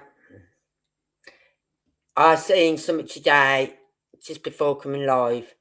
I was going through my YouTube thing, and there's no new cases apparently in the UK. I mean, no, because we're not falling for your shit no more. That you think, oh shit, that we can't do this again. They're not going to fall for it. No, we're not. We're not falling for it again. You know what I mean? So yeah, that was a lot of the UK side. Hold on. Come on. Right, so I'm going to leave it there because anything else is going to take up to 3 hours. And you know what? Bobby, my one cat, gave up on me last night. He went to bed.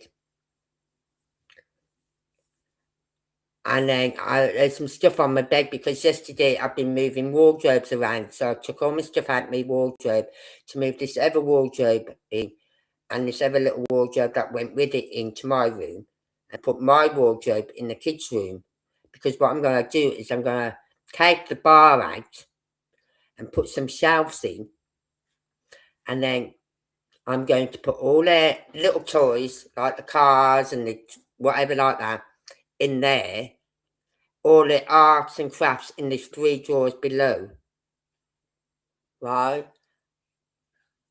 and have it as a toy cupboard for them.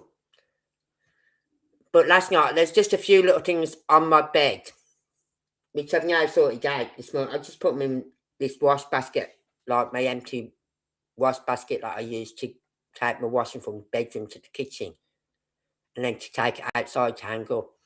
And I've just placed it all in there. And he just sat there looking at me. And then when I went to get into bed, I went, "You're going to have to move your butt, you fat fecker. I can't get my legs in the bed." He got up and gave me such a filthy look. I thought, yeah.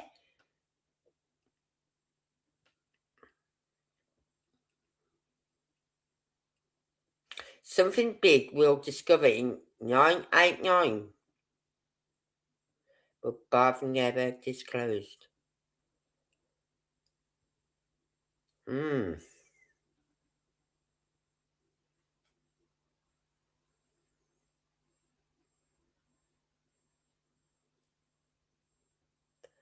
Something people discovered in 1989, but Bob never disclosed. I wonder what it was.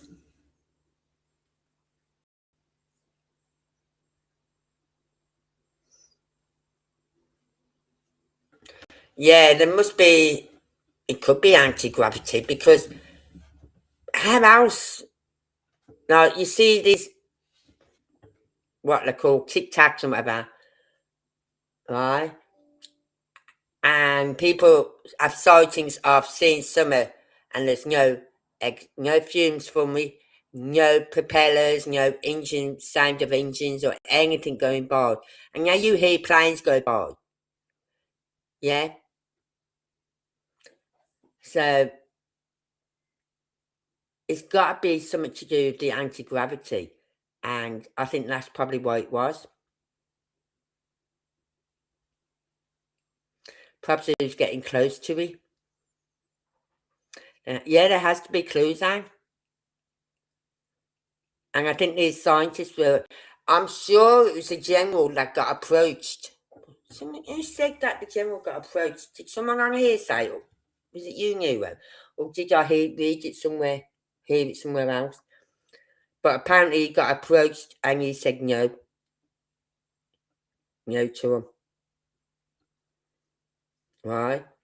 But I literally scrolled through everything I could find today on YouTube, in between doing my gardening and everything.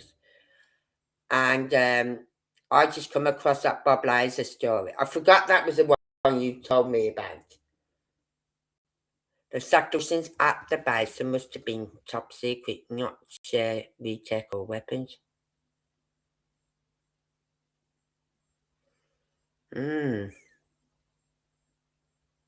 You read it. The sections at the base must have been top secret, not share tech or weapons. He must have known something. But for him still to be alive, that's a miracle on its own.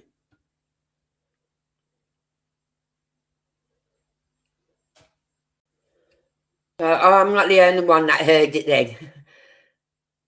So, and as I said, there is another video, but we can watch that on Thursday when I'm back on.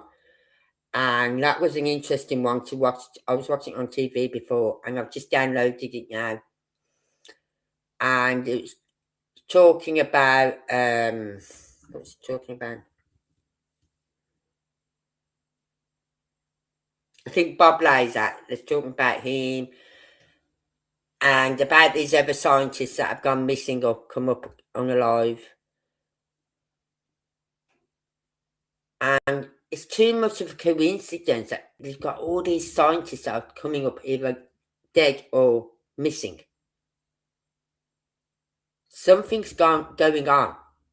Are they being approached and they're saying no, like I heard about the general, and that's probably why he's gone into hiding, right? Or they took him into hiding. He's told the US about it, and they put him into hiding. But they made it look like he's just gone for a hike. It's a bit like that other woman who went missing, and they've got her on camera walking past this one house with a rucksack on, as though she's going for a hike. She's supposed to be at home working. So why would she be going for a hike? Plus they don't take the phones with them, the watches with them.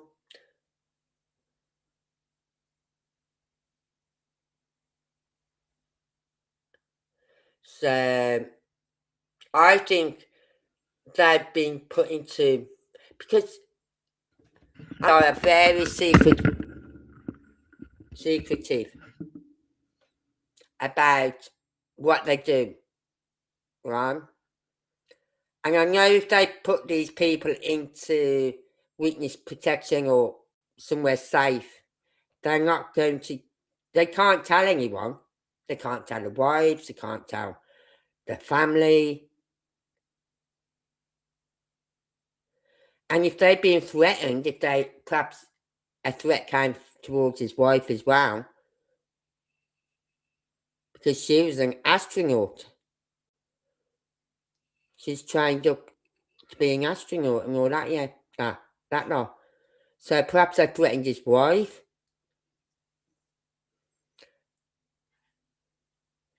But like those who've been, and it's like that one guy who reported that man with the gun by his property. He gets arrested, then 11 days later he comes back and shoots him. They're trying to say, well, he came back because he believed that Bob Gilmore, or Gilmore, whatever, he was the one who reported him to the police. But it wasn't. I went, no. No. He was there before with a gun. Right? So what was he doing at his house outside his house in the first place with a gun? Now, this guy lived in the middle of nowhere, in the desert. It wasn't like Nancy Grace where you did have neighbours across the road or neighbours next to you sort of thing. Right? There was no one. There was neighbours around there, but not close by. Yeah, Annie will find the truth. Annie will dig it out. I don't think Annie sleeps. I don't. I think she's working her little heart off. Her little fingers are tapping all night long. But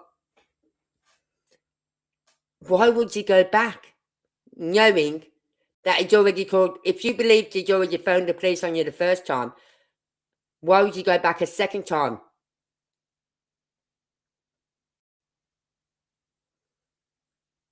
You wouldn't, would you? But it's like, I think it's like, you know, you get these sleepers. I think there's sleepers out there. And I don't believe that Amy Erskine, she didn't kill herself. She told friends weeks before she would not do that. So for her to come up dead, and then her family believe it is a suicide. What are they scared of? What are they scared of? Right? But there's another woman whose parents believe she was part of this assassinations, and their daughter had been having an affair with a senator. The senator lost his job when it all came out. I said, she wasn't killed or anything because of anything to do with the UFOs. She wasn't. She was took out, a bit like Marilyn Monroe and whatever, because of bedroom talk. Pillow talk. Right? That's why she was took out, if anything. I think these scientists were being threatened. Well, we know Amy was. She said herself, she said, I've got to disclose them, I've got to disclose. She said, and then she goes on, did she not listen to us? We warned her 3 years ago. We would kill her.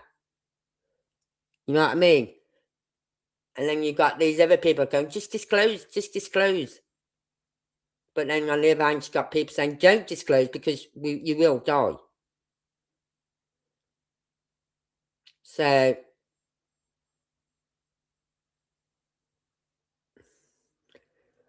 but I think those with families, she worked closely with her father, Amy did. So perhaps he's saying, oh, she committed suicide just to brush it under the carpet, because perhaps I've been threatened. You know what I mean?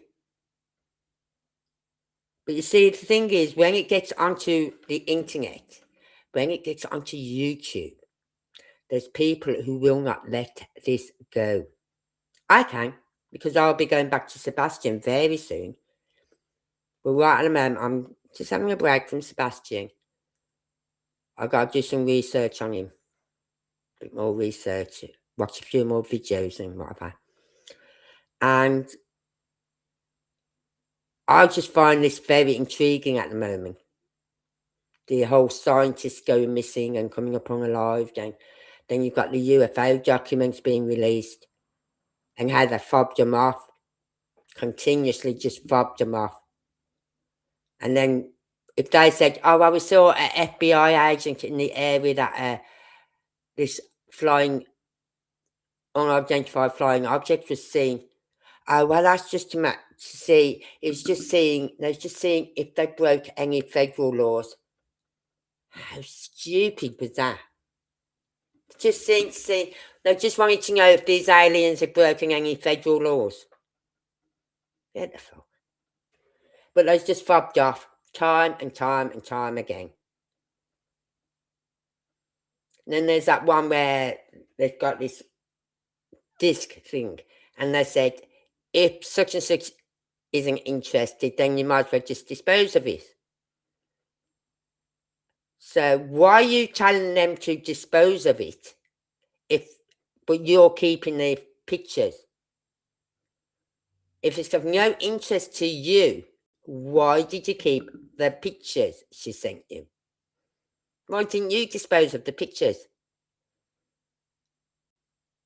Because they want the information, but they don't want anyone else to take the credit. They want to take the credit. UFO speeding. Trafficking. They're going across state lines, county lines, whatever. They're going across something, aren't they? So, but that was so. When I read that, I thought, oh my God. Just wanted to know if they violated any FBI, any federal laws. Christ's sake. Anyway, I'm going to leave it there, everyone. Thank you for being here tonight, Annie and Euro. And if you've watched to the end, thank you. If you're watching on replay, that is. And I will see you on Thursday night. I won't be on tomorrow night, I'll be on Thursday. Because my son-in-law, my daughter's partner, is coming over tomorrow night to start putting the posts in.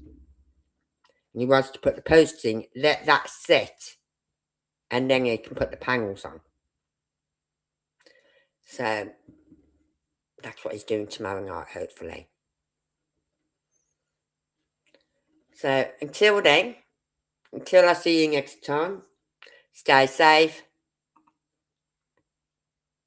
and be careful. Once again, thank you all for being here. Please hit that like button. And please, if you really like what you're hearing, hit the subscribe to be updated on every live that goes out and every video that I do release. Until then, well, I've just got to check my messages up here. Right. Until then, stay safe. Slow up, no I don't take shit. I got no love for the fakeness. If you wanna play tough and wanna hate this, I'll always show up. I don't ever slow up, no I don't take shit. I got no love for the fakeness. If you wanna play tough and wanna hate this, I'll always show up and make a statement. I don't ever slow up, no I don't take shit. I got no love for the fakeness. If you wanna play tough and wanna hate this, I'll always show up and make a statement. Everything I do so instinctive and so passionate. Every word I move so descriptive like an adjective. I got a vendetta against people who patented being negative when you should be getting after it. I got facts over tracks, this and that. Spitting slow, spitting fast, I could roast, I could gas. Think I'm okay at last, but I don't know if that can erase all the past. And the pettiness, a reflection of the emptiness. Hilarious, you think you're worth my time, you're delirious. Mysterious, because you hide behind a fake exterior. Inferior, you know I'll always be a bit superior. Get off of me, this ain't no humble brag. I want you to hear words, you can say them back. I want you to feel free from the chains that last, and to believe in what you got, it was built to last, yeah.